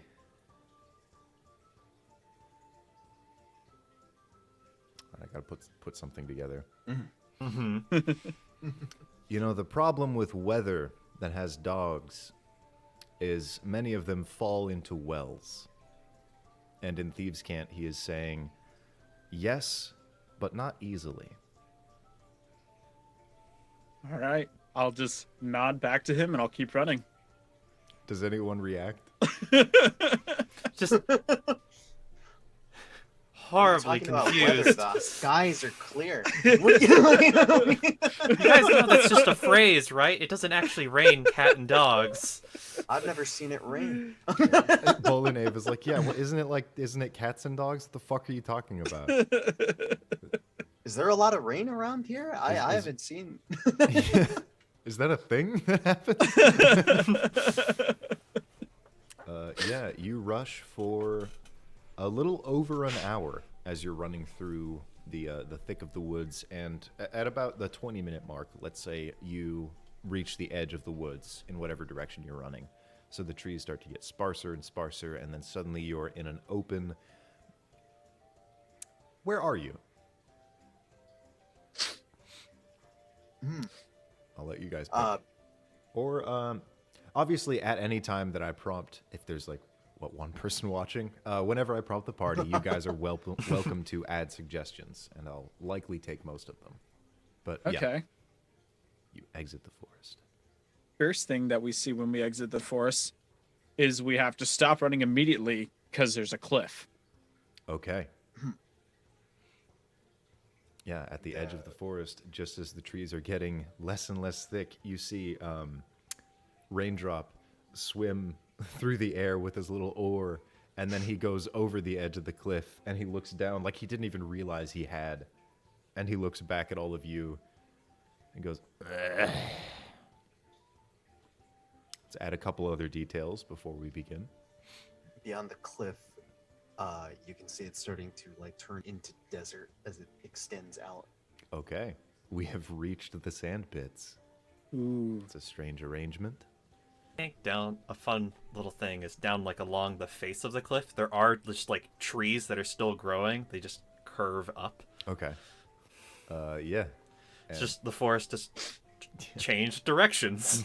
Like coastal trees that are like Yeah. bland blasted. Just have a little base and then go out. Raindrop kind of looks down at the trees and looks at you and realizes this is going to be a problem. And beads of sweat immediately form on his forehead as he starts swinging this oar around just with absolute fervor. And you feel it's like a oceanic whirlpool is starting to pull you up, as if it's like an inverted ziggurat, but you're being pulled into the air by this torrent of wind and whatever is in the air that you people breathe. And you begin to fly. You're kind of like, if you know anything about how newborn spiders, they sort of let a thread up that is lighter than air and it pulls them Little along. parachute. Yeah, you're very much not in control of where you're going. Raindrop definitely is. Whoa. And he How starts to- tightly is the squirrel holding on? Is it clear that these squirrels can't fly? I believe that Chuck Schmones, he said he has seen them fly. They're just a lot slower without Raindrop. Gotcha. Okay. So it's holding like kind of loosely. You let's say as its eyes begin to glow, its body slightly changes as skin flaps begin to form between its legs, and they shift into flying squirrels. Oh, okay. Where squirrels? Yeah.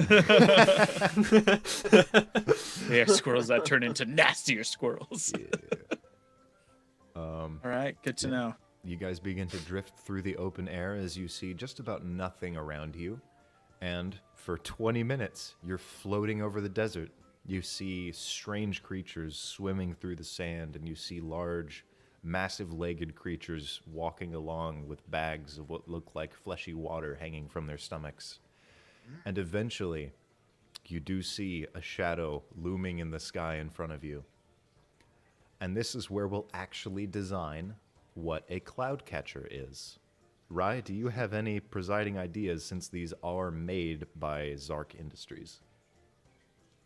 So, I imagine they, as sort of like a base concept idea, they are massive military-esque dirigibles, and by that I mean almost like Fire Nation style, like iron hull dirigibles with a massive spanning wings on the back and propellers that help propel them forward. And there are many outfitted slits. It's not so much like a canvas flying machine, as this is more like a strangely armored hull, like a massive torpedo just sort of gliding through the air. So this is for the rest of you, since you've never. I would say Eleanor, you have seen one of these, but Bareth, this is like Yeah, stupidly big. There's no way that this should be flying if it's a machine. That makes no sense. Yes. The other two of you, would you like to add some ideas to what a raincatcher has or is, or what features it bears? Cool. If it has like two large nets that's just kind of following behind Okay, it. that's so what I kind was of like thinking. how fishing vessels I was pick up thinking- fish, but just for mist. Yeah. Ooh. And then like occasionally it'll just quickly pull them in for Okay. collecting the mist. Oh, okay. Yeah, okay, so let's say it pulls them in, and it has kind of like canisters along the body of the of this dirigible on kind of the outside of the small castle on the inside, and it seems like it has a mechanism that allows it to filter the water caught by the surface of the nets into these canisters that are probably acting just as water filters. Mayro? Or Mayro? On the top, there's a bit of a platform where people could step out and look overhead. Okay, on the top. Yeah, on the top. Do we want the small castle to be up there, or do we want it to be on the belly? Excuse me. Want it to be on the belly. I don't know. What do you guys think? I'd say sure. Like I could see like this is like some big part on the top. What do you? I don't know. What do you guys think about that? I do like the idea of like the castle kind of sitting on top, so it's just kind of all of this stuff sitting on top of one giant iron balloon. Yeah, Yeah, and on it's the like bottom a you have the big- net and these canisters hanging, kind of like almost like udders. In that's probably visualize it. Drink from the water udder. Drink from the sky, titty. Nah, I dig that. Sort of like Yeah. it has its operations down beneath, but then the top is almost like The command. sort of like a center. command fort. Yeah. Yeah. Okay. So you guys, as it looms into sight, you see, Raindrop just goes, and you start to move a lot faster toward this thing, as you feel the wind just flowing around you, as if he has almost Catch onto the directed hat. this tornado that's keeping you like forward. So you're being pulled by a whirlpool in front of you. It's horrifying how much power Raindrop has. Barath kind of like opens himself up to it, like as it's just like he's I'm flying, Jack. yeah. Yeah, and This is how it feels to be a goblin. there is no secrecy for how you guys are approaching this. He just starts kind of screaming, and as you come within view of it, you hear an alarm blare. Jesus. Huge Fuck. thing. It seems kind of like a small castle, or relatively like a decent sized mansion. There's probably 8 rooms in it total. And as you guys approach, he kind of flings you all within 6 feet of just the whole of this thing, and then you immediately stop, and he holds up his staff and pulls it down. All the wind stops. The air is immediately just completely still, and you fall onto the hole with these metal clangs as you do. Tactful, subtle. Well, we don't have much time, says Bolinave, as he draws out his spear. Let's go with that. All right. He's got another fucking spear. Fuck. Okay. This is not a good point to be at. They saw us coming in, which means they are going to... I don't know. We gotta get in there. And he runs up, and there's like a small ladder that leads to what looks like the top of one of the side buildings. It's just a row of chambers. Do you follow? Oh yeah. And as you do, Eleanor, you see something very interesting. This is not a Zark vessel. There are no emblems of Zark on this building. And you notice that too, Dr. Terrence. You don't recognize the sigil that is there instead. This is a Blackwater vessel. Oh, that's much worse. Oopsie poopsie. I just end up going, oh, fuck, we made a mistake. I'm doing this for my family and now I'm fucking... And now I'm gonna kill him. Yeah, you guys approach the top of the building and you see what looks like two beast folk. One of them is a larger build rabbit. It looks like maybe a different breed of your little friend. What's his name? Barry. And the other one, we'll say, is a... Just give me something. I don't... Anything. Mole person. It's a fox. Oh, shit. Right. Yeah, mole person. I like that much better. Got bottles up here. Yeah. Both of them Star-nosed mole. pull out short swords. I need everyone to roll initiative. Oh, God. Finger gun is ready. That is a 16 on initiative. Hey, dirty 20. Okay. That one. It's really funny. That's like the same initiative order as last time. So, dirty. Oh, that's 20. great. 16. So, I'm gonna slow down here. I gotta pick like stat blocks and stuff for everybody. Sure thing. yes. Feel free. What do you mean you don't have everything prepared at all times, Dungeon I Master? have nothing prepared. I keep asking you people to prepare it for me. Gosh. Yeah, we'll just email you some monster suggestions for their stat blocks. Another aboleth. God. Oh, beholder. Could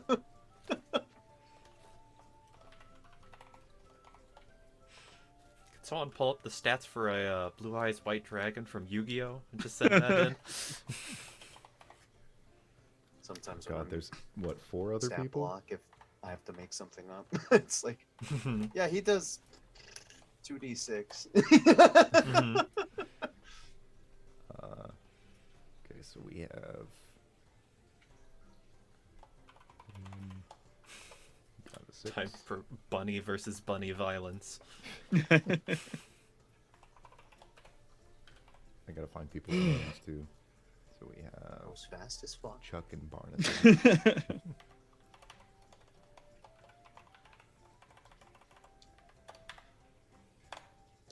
There's so many characters in this already. I didn't.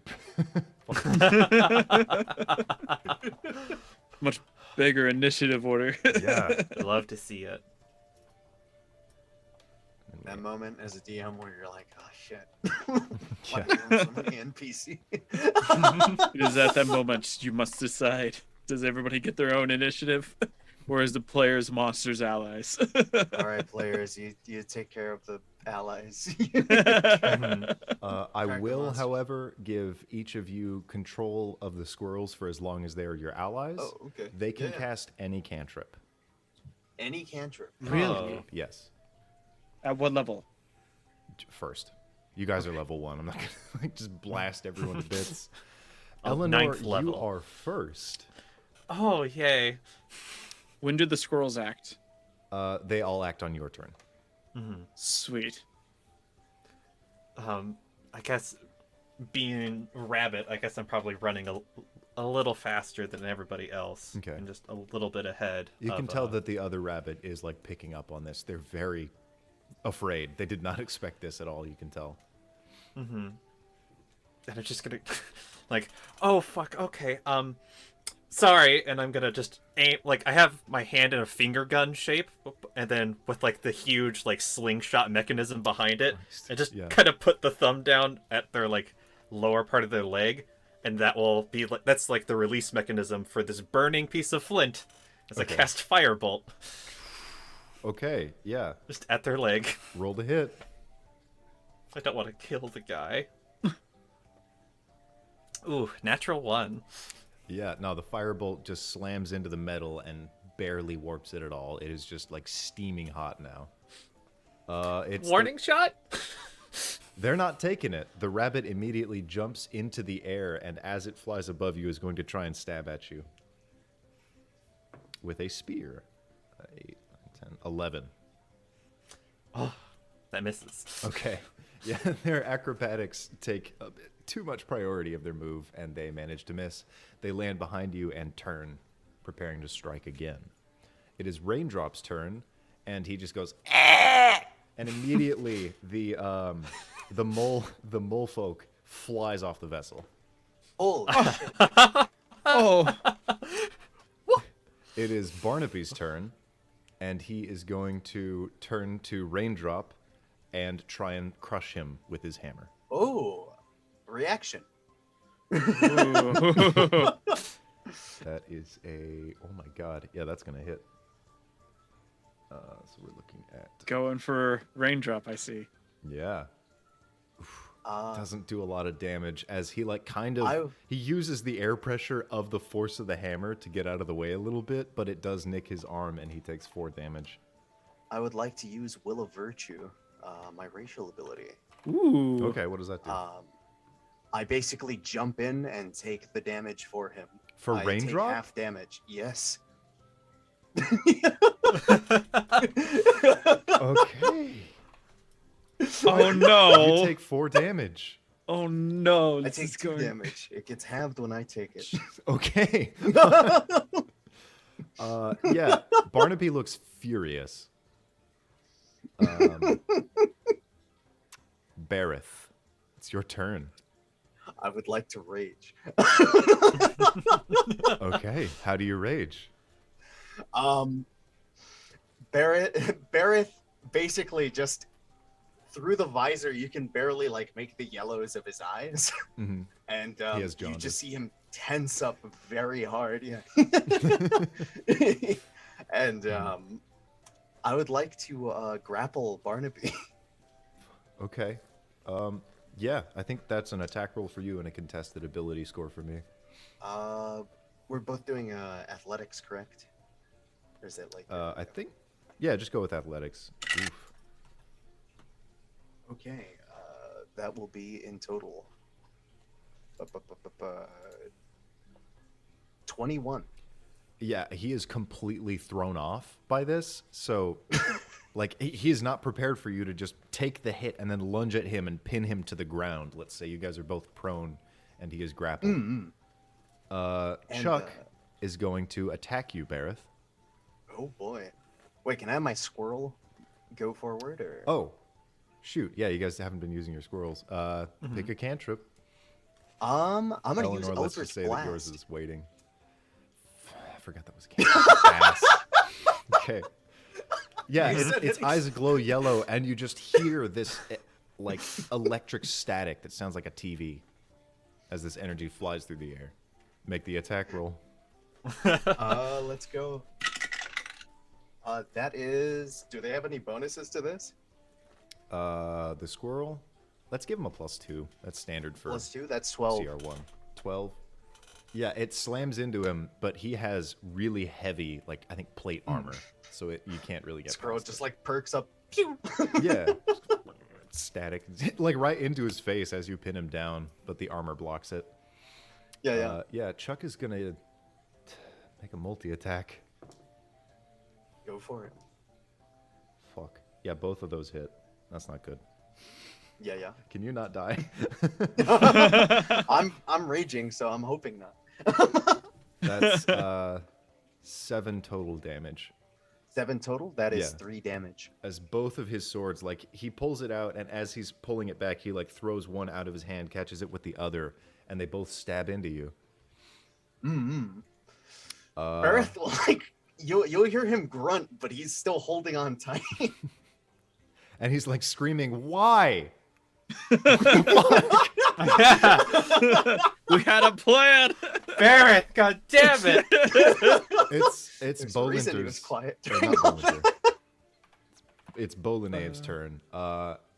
He's gonna stay on task until you guys figure this shit out. He's not sacrificing himself here, so he's gonna go for the rabbit that attacked Eleanor. No, that's fair. Yeah, he stabs at it with his spear, but way too fucking agile. This rabbit is very acrobatic, and they dodge, which means it is Terrence's turn. I don't know what's going on with the scuffle, but I'm going to dash by really quick, click out my rapier and my dagger. As I'm running past the scuffle, my squirrel's gonna run down to my tail and give Barnaby a slap on the horn as it casts guidance on him. Oh shit! And Oh, I Barnaby. continue past, running. Barnaby is the one that's grappled, right? Yeah. Yep. Yeah. I'm like, stick to the plan, Bareth! And chick for the dagger, chick for the rapier, and I just stab into I think you into can raindrop. So, oh, you casted the cantrip using the squirrel? Yes. Oh fuck, that's sick. Yes. Okay. So that's the cool. squirrel's concentrating on guidance. Yeah. I go for the stabs. Its eyes are glowing like a weird flickering yellow as the light around you does feel like it's dimming as they're slowly pulling out their squirrel psionics. You're stabbing who? Raindrop. Oh, thank God. Yeah. Okay. Make a couple of attack Raindrop. rolls. Okay, cool. And Raindrop was next to Barnaby, right? Yeah. Okay, so I proc sneak attack for this. Do you? I believe I don't need It's an ally. advantage. As long as you don't need advantage on the attack roll if another enemy of the target is within 5 feet of that enemy, isn't incapacitated. Yeah. No. Yeah. You have technically 2 enemies of your Tick. target right there, so you're good. Okay, so proc sneak attack. All right. Thanks, Attack. buddy. 5, 6. Let's see. These are both +5, so that's Everyone say hi to 6. hi 6. So Oh, that's a yeah. 17 and a 13. Roll your d6s, and remember to add a +1 to everything. These Luckstone. aren't skill checks. Oh, that's right. You are correct. Okay. Okay. So how much was it? That was a 17 and a 13 to hit. They both hit. Sweet. All right, you got a scooch, Bubba. So Your roll this raindrop all at once. is kind of scary. Oh no, my music stopped. Why would you pause a backing track? That's 16 piercing damage for both my dagger and my rapier combined. Just That is, yeah, that's a lot. 16. 16 piercing damage. Okay. That's rapier, dagger, bonuses, sneak attack. Yeah. That would so instantly kill me. the rapier goes straight all the way through him because he's a tiny little goblin ball. And yeah, the dagger stabs straight into his chest, and he begins to bleed. Raindrop is not happy. He like lets out like a I'm sorry, he sounds like a frog. Stop being racist. Stop racist. Really got to work on that dog. I'm sorry. You can't say that.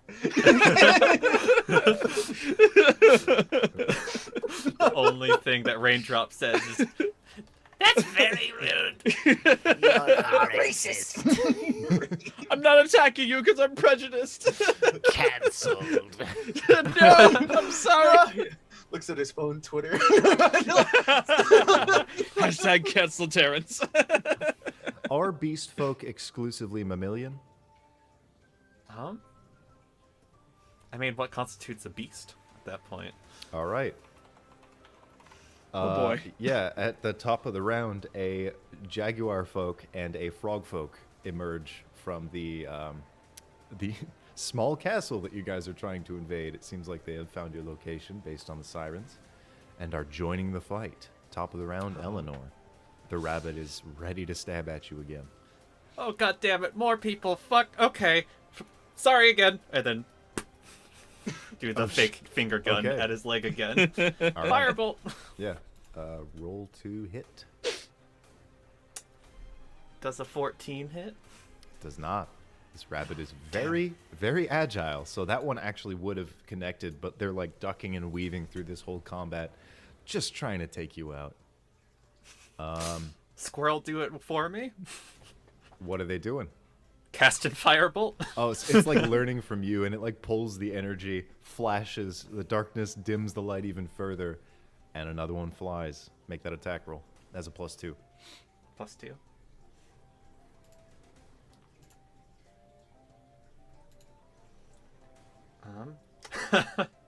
It rolled 9. Oof. Yeah. This rabbit folk is untouchable right now. Let's see We if found they can God. land anything. And yeah, he misses. He stabs at you again with his spear, and it's like rabbit versus rabbit. Nothing is landing. You're basically chasing each dodging. other in a circle. Yeah. It's Raindrop's turn. He is going to look at you, Terrence, and he is going to thrust his staff forward, and with it, a mighty gale flies at you. I need you to make either a strength or dexterity saving throw. Okay. Let's make this strength deck save. Oh, It was 17, and then it rolled over to 3. So that's 8. Okay. You take 4 bludgeoning damage as he like casts this gale at you, and you pull both your knives out of him and are slammed into the hull of this building, and your weapons do fall to your sides. You can probably pick them up as part of a move action, but we're adding that. Okay. Good to know. It is now the Jaguar person's turn. They are going to assume that Raindrop's on their team. They see a couple people grappling with each other that are clearly not staff, so they're going to stab at Bareth.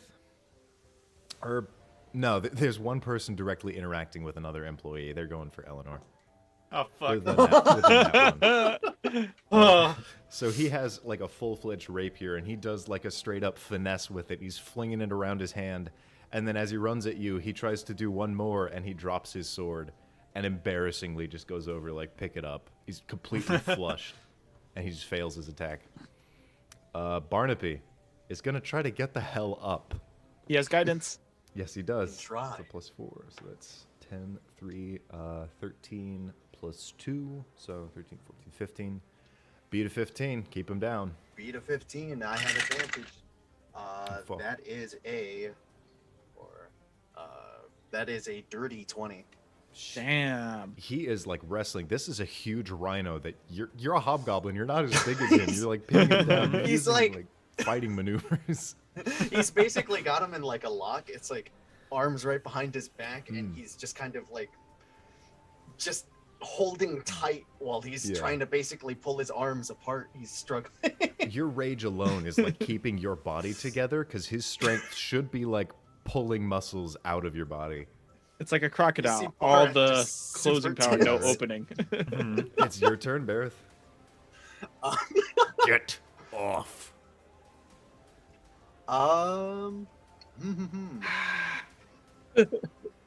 So what is it? What does it look like? This platform that we're on, like, I'll say it's like 20 feet wide by 40 feet long. It's 20 the feet top wide. of like 2 different rooms, and there are hatches on either side that these people are coming from. So they're coming up on both sides and sort of pincering you. okay. If I let go, can I attack? Yeah. All right, I will then do that and attack with advantage Against who? against the man that I am standing over. Bareth or Barnaby. Fuck. Okay, yeah. Make the attack roll with advantage. He's prone. That is a total of. What is my bonus? That's another dirty 20. God damn it. Okay, yeah. Roll for damage. Oh god. In total, this is 4, 5, plus 4. That is 9. On top of that, plus 2 because of raging. That is 11. 11 damage. You As I kill. swing down with my maul, I kill him. You kill Barnaby. How do you do it? he basically just, as he says, get off, he very quickly stands up, lets go. He grabs at his maul and he swings straight down. I would like my squirrel to fire at this jaguar that is up ahead. Oh shit! Yeah, okay. Yeah. Shoot the jaguar. Oh, they're not using their squirrels. That's my bad. Yeah, the squirrel's jumping off of him. He's not taking this. That is a 14. 14 to hit. 14. That is actually gonna miss. Oof. Yeah, these Eldritch squirrels Blast flies weirdly off. suck at this. Makes sense. Before This is before just my turn reassuring. ends, before Okay. my turn ends, I give a thumbs up towards Raindrop and I kind of give him a wink. He goes like, eh. Yeah. Chuck immediately charges at you with his blades flying like, you Makes sense. motherfucker. And yeah, gonna give him Straightforward. emotional advantage. Yeah. So yeah, he lands with, let's see. Fuck. What's your AC? 16.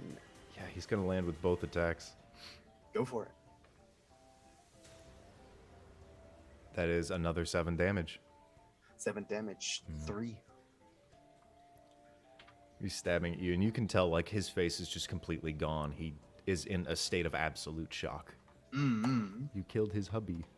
The frog folk. Oh shit. Oops. Oopsie. No. The frog folk is kind of That was my fucking husband. confused. Whoops. Who shot at the jaguar? I did. Oh, It the was squirrel it was did. my little squirrel. Yeah, I think they probably know what the Tempests are, so he's gonna go for one of the squirrels and try and take him out. So the frog folk is going to make a tongue attack and try to eat the squirrel, and he succeeds. He will eat yours, actually, Bareth. Your squirrel falls into no. the mighty jaw of a frog folk. Oh my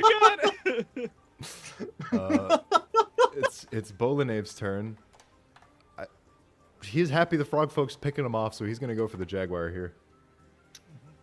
None of the employees have taken any damage, by the way. There we go. He lands that hit.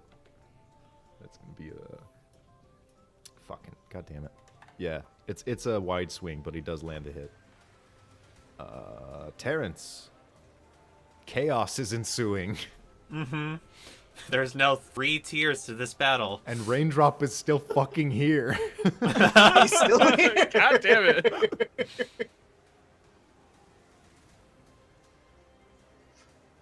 So you are pinned down by the gale that is now just ending as he's pulling his weapon back, probably rearing for another one. Probably try to throw you off. My turn. Okay. Yeah, yes. Yeah, you and yeah, your yeah. squirrel. I pick up my rapier, my dagger, and I charge forward again, running past Baroth, and I say, "What are you doing? Stick to the Wait, so plan." you're running past me? Raindrop is like right in front of Yeah. you.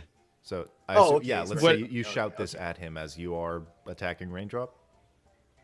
Yes, I'm going for an Okay. attack at Raindrop, and Yeah. I'm shouting this at Barrett. Mhm. Stick to the plan, and I'll go for a stab with my rapier, Mhm. fainting for just a moment as my squirrel reaches out first and uses sapping sting, the cantrip. Okay. And I need Raindrop to make a Constitution saving throw. Fuck. Ooh. He got a 0. Got a 0. He Got a takes 0. He takes 3 necrotic damage Wait. and I thought the squirrels would No. attack their Squirrels, own. Yeah, no. Yeah. Squirrel want to do that? No, not it wouldn't attack I didn't Raindrop. want to interject, but I was like, I don't know. Yeah, I'm sorry. I Would was do thinking about it. It's like, no, the squirrel's not gonna fucking help you. Yeah. Okay, Not gonna squirrel's help not you. helping. It was, We it's will- like, wait a minute, Hey, wait, this is silly. This is downright. All right. As I'm running forward, then Squirrel is going to fire a bolt at the jaguar. Okay. Cool. The So- only person that's been damaged. Oh, that's cocked. Jaguar. The squirrels get a plus. 2. Okay, so I rolled a 5.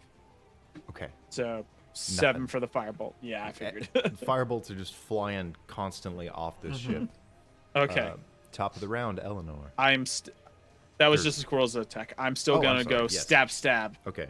Do I have any allies nearby also? Bareth is dead, so no. Not within 5 feet. Bareth is dead? Sorry, No, not no, Bareth. it's, Barnaby. That Barnaby. is Oh, Barnaby. Other Oh, okay, BJ. so okay, so it's just me against him. Yes. Okay, no sneak attack. Got it. First attack. That's a 19 Yeah, plus well, that's gonna 24. Okay, and the second one's a nat 20.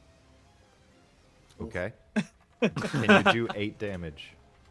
We're about to see rapier and then so I doubled the dice for my dagger. Gotcha. Okay. So double the dice. That's the one that crit. Yes. 2, 4.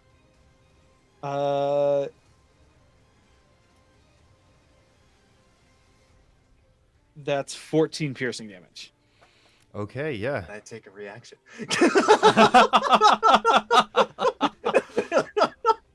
If you would like to, you can, yeah. All right, I will come in the way and I will take this damage. How much health do you have? Can you I take have both a instances of damage? Hold on. Oh, that's a good I'll take the question. nat 20. You'll take the nat 20? Yeah, I'll take the nat 20. I have 8 hit points. I am raging, and my Yeah. ability to basically take a blow halves it as well. Yeah, of course. So I'd basically be having it twice. Oh, fuck. Well, if you're taking that to nat 20, Mhm. then you would take 2 doubled to 4 plus the 3 for my dagger. So that would be 7 minus 7 divided by 2, so Divided by 3. 3. So you So take it's 2 3 damage. Divided by 3? I believe Mario, he said he cut it in half Because twice. it's I'm raging right now, Yeah. and the ability that lets me do it also halves it. So it'd be having it twice. So it'd be like halved and then halved again. So it'd be 1. What was the maximum, or what was the? It what was the 7 total? piercing damage. 7 piercing. Yeah. Yeah. So then 3, and then I guess 1. Now we'll round it up. We'll go 2. Round 2. Yeah, I'll take 2 damage. Okay. Okay. I'm sitting at 6 hit points. So how much damage did Raindrop take then? Raindrop still took 7 piercing damage. There's 1 fucking hit point. Oh god. Raindrop is like, both of his eyes, he's normally wall-eyed, now they're like receding into his head. Like he is very much bleeding out. Like all of his grunts are now gargles. Eleanor, it's your turn. Before my turn is over, I'm going to, as my dagger, my crit stabs. It's still a crit. Yeah. yeah. As Bareth takes it and it gets you under the ribs, and you feel a tickling sensation on your lungs. COVID. Terrence is going to side eye glare at you and just growl and say, "You're with us or you're against us, Bareth. Fucking goblin. You're gonna die here or you're gonna help us take this ship. Decide." Start taking... You think you could take this place by yourself? Raindrop looks at you, Bareth, with a genuine, like, help me. Yeah. That's what I'm doing. That's what... Like, no, like, I'm actually dying. Eleanor. She's looking at this rabbit that she's been mad hopping and the jaguar that tried to stab her from behind and is being surrounded by literally like people who work for her family. She'll look at Raindrop and finger gun towards him. Okay. That's an attack roll? Mm-hmm. Okay. Does a 16 hit? It does. Raindrop is consumed by a ball of fire. Yes. As his body vanishes in his place, clattering onto the metal hull of this ship is a burning ore. He is incinerated. And Eleanor will turn to... Oh, fuck. Eleanor's gonna turn to like the beast folk that have been hailing her, and she'll Yeah. just put her arms up and just say, "I work for the Blackwater family," and throw the squirrel off her shoulder. Okay, yeah, it's. He looks like really confused, but he looks back at the little goblin and he's like, "Fuck, it, I don't care." So he is going to. Yeah, fuck. Barrett, this is a bad. Or no, actually, let's go with. He's gonna fight Bolanave, who has actually stabbed the jaguar folk. Oof. And that's gonna hit. Shoot. Don't die, Bolanave, please. Not really, we don't care about you. Alright, and he takes a total of 3 damage. The rabbit folk, let's say they're using kind of like a short sword, big dagger. And now it's the rabbit's turn, because the little guy is nothing but ash. What's the jaguar do? Yeah, he's also going for Bolanave. So they're attacking your potential captain right now. Does miss. Bolanave seems to be holding his own. Down to Bareth. So this is like the last thing that you see. Your friend is like, you're with us or you're against us. And the one that you're protecting who's looking at you with like almost tearful walled eyes. And he is gone.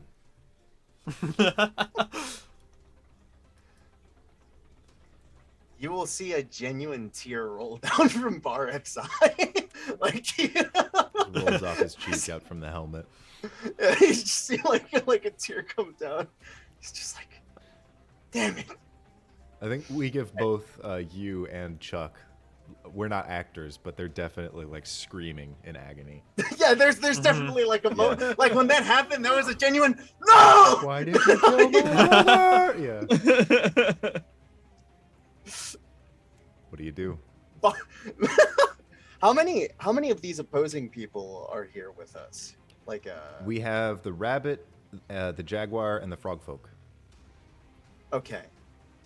So Eleanor has basically like given themselves is that like apparent that they've like Yeah, arms all the way Like up in the arms up? air. Oh, I will make a note. Raindrops, Raindrop and the other, fuck, we have 3 people with B letter names. The guy whose head is now Pudding. Both of their squirrels have jumped off the ship and are flying back to the forest. okay. Who's the only so is Chuck the only one that's attacking? Chuck is attacking you, yes. Oh, okay. I'll take a swing at Chuck. Okay, fuck. I'm this time non-lethal. Okay, I like that. Oh. That's cool. Jesus. Murdered his husband. Now you're just gonna knock him out. With advantage. No, wait, not with advantage. No, not on this one. That is. That is. What's that? 21 to hit. The damage on that? No, not to hit. That not No, damage. what is that the is that is damage? to hit. Mhm. The What's AC the damage? is AC 21 damage. I'll roll. Allow me. Let me see here. That is 12 damage. Oh my god. Yeah. Yeah, like, sort of with a bit of pain. Not only in your chest, but you're just so fucking confused. You're in a state of complete agony. What weapon do you use? I have a maul. So basically, the way it looks is it's like a. You had the same Like a weapon as big- the other guy. Yeah. I have like a. It's like a little decorated kind of rectangular block at the end of a big Yeah, pole. okay. And So instead of swinging wide, you'll take it like a spear, and you'll just shove it like a fucking pole arm. And this Yeah. cinder block just smacks him in the head, and he falls to the ground Dink. unconscious. Which deletes his turn. The frog folk really enjoyed its meal. So it is going to start picking off squirrels, because those motherfuckers are shooting off spells, and nobody likes that. Terrence, it's going to shoot for yours. Okay. And God, yeah, no, he's just picking them off like flies. That's another one. So yeah, you can no longer cast an extra cantrip. Okay. Bolanave, who is currently cornered by both the rabbit and the jaguar, is... Yeah, he is going to disengage, and he is going to go back toward Eleanor and raise his hands. Yeah. Terrence. You say that Barnaby's skull is caved in? Barnaby, thank you. Yeah. Yeah. Okay. No medicine check on that. Yeah, no. I thought there was like a wasn't- bleeding out situation I could fix him. It was a Gallagher move. It was Yeah. just straight up fucking. Okay. Turn that shit down. Instant death. Okay. Yeah.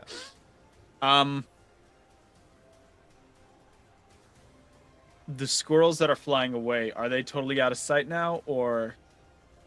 I'll say that one of them left recently.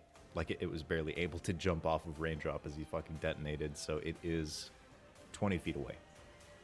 20 feet away? Okay. It's like in the sky. Yeah. Okay. But If one it of is them's gone. fleeing, I would like to. Is it like 20 feet directly off the ship? No, it is descending. Okay. I'm gonna glide after it. Oh shit! Oh, How? I'm gonna glide. Huh? He can glide. Yeah. Naturally. Oh, I'm a that's right, saurian. yeah. I'm an avian saurian. And Okay, I'm shit. just going to. I'm gonna fly. I'm gonna glide 15 feet out towards it, swipe with my rapier, and my dagger, just cross-cut slice, and then try to glide with the remainder of my 15 feet back towards the dirigible. Shit. Okay. That's loop around, that's gonna grab be a onto a side. really risky dex check. Okay. So first, make the attack. I believe if that's what you're doing. Okay. Attack. That's a 16. And do I add my proficiency modifier with my offhand attack? No, you don't. Okay. So that's a, let's see, a 16 and a 18 to Okay. hit. What's the first one do? The first one is my rapier. Yeah. And do I get sneak attack on either of these since No. it's fleeing and not looking at me? Mm-mm. Okay. First one is going to be 7 piercing damage. Okay. Yeah, you And- skewer it. You get a All right. flashback of Tum Tum and his spear full of these things. And All right. You turn back to the ship. You're gonna have to maneuver very carefully to hit a ladder. Okay. Well, then I won't use my bonus action to follow up with it then. Yeah. Can I convert my bonus action to just grabbing loosely? You have a luck stone, but no, you just get. That's it's fair. just an action. Okay. Yeah, I'm aiming back. He said I have to make a dex check to grab to a Yeah, ladder. we'll say acrobatics with the +1, but you also have to roll this d6. Okay. It was a 2. on the Holy d6. shit! It was a D- Oof. That's Okay. the opposite side though. Just straight dex or acrobatics, you said. Acrobatics. Sweet. Well, that's a 22. Okay. Hey. Good. You would Woo! have been gone for a while. Yeah. As you look down and you see these swelling creatures in the desert, like nightmarish, and you Eesh. swing back and you clobber onto this thing as you slam into the side of the dirigible and slowly begin your climb. Okay. Is that the only squirrel that took off, or is there any others There was that I one can see? that already vanished into the distance. It's already gone. Yeah. Shucks. Okay. Eleanor, it is your turn.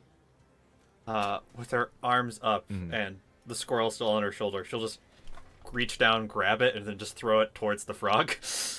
Okay. Make an attack roll. Or Or you just like loosely acrobatics like or athletics. eat. We'll do. Yeah, you have to get the grapple first. Make sure it doesn't Oh, just gotcha. fucking leave. Yeah. Acrobatics just to do it quickly. Oh shit. Sleight of hand. 23, natural 20. Yeah. Ooh. It, Hey, okay. assumed that it could linger a little longer. Yeah, it's just like a snap decision. You grab the shit out of it and you throw it down. It's like, wait, what's going on? Okay. Thought it was fine. The rabbit just holds its weapon to you, Bareth, and just takes a defensive stance. And it is now your turn. Yep. Bareth will just look at him and just say, "I'm done." Okay. So I assume you like slump your weapon in your arms. Yeah, he just kind of slumps. You see Chuck breathing very softly on the ground. The frog folk got a 2. So he'll like try and catch it as it's flying through the air, and the squirrel immediately unfurls its arms and ducks out of the air. And without even hitting the ground, it like maneuvers perfectly to fly between rails and leaves. Bolanave is standing next to Eleanor. Terrence, you reach the top and you see your friends are surrounded by an even number of adversaries. Did I see the squirrel leave? The one that just Make a took perception off? check. Okay. The D6 too. Oh, with the D6. Just climb up to top. Huh? Yeah. That's a 4 on the D6. Okay. And a 22 on perception. You do see it fly off, yeah. How far is it from me? 10 feet. 10 feet?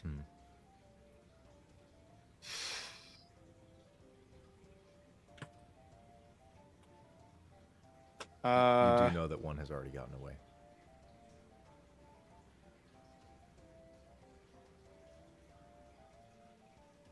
I'll just climb up the ladder.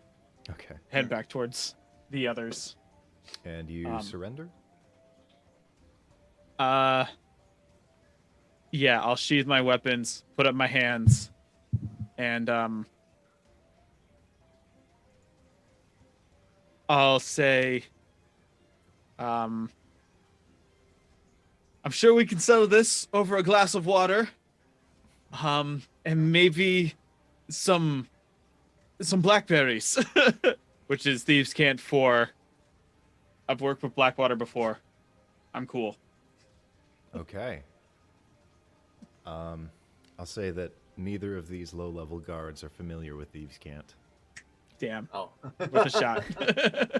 And coming out from the hole, there, one of these two areas, a very loud, like you hear banging as he climbs up the rails. And you see what looks like a large saurian. This is the type of saurian that can only be in the sky if he's in this type of vessel. Hell yeah. What does he look like?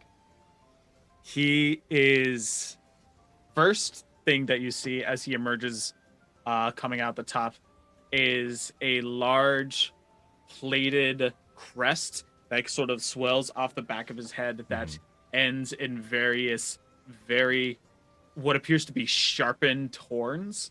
Triceratops saurians don't typically have that, but this one seems to be sharpened along with its two large ones in its nose-like horn for just added menacing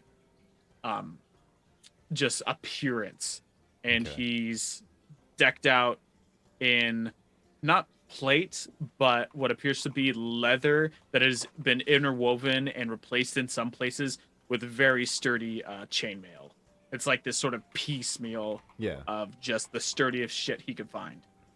And he definitely has some battle scars on his face and along the crests of his head. He slowly emerges, this giant Triceratops saurian, and he stomps onto the ground looking at all of you. And then he looks at Eleanor. And he looks at Terrence. I doubt that you have worked with the Blackwater family. But, unwittingly, you have in recent hours. Hello, Eleanor. Hi. And that's where we're going to end today's game. All Oh right. boy.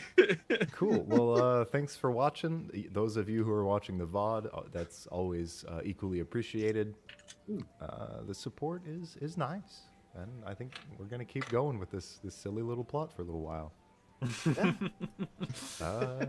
All right. Yeah, let's close out. You guys have a good evening and a good night, a good afternoon, probably for 2 of you. We're out. Yay. Yay. Ooh.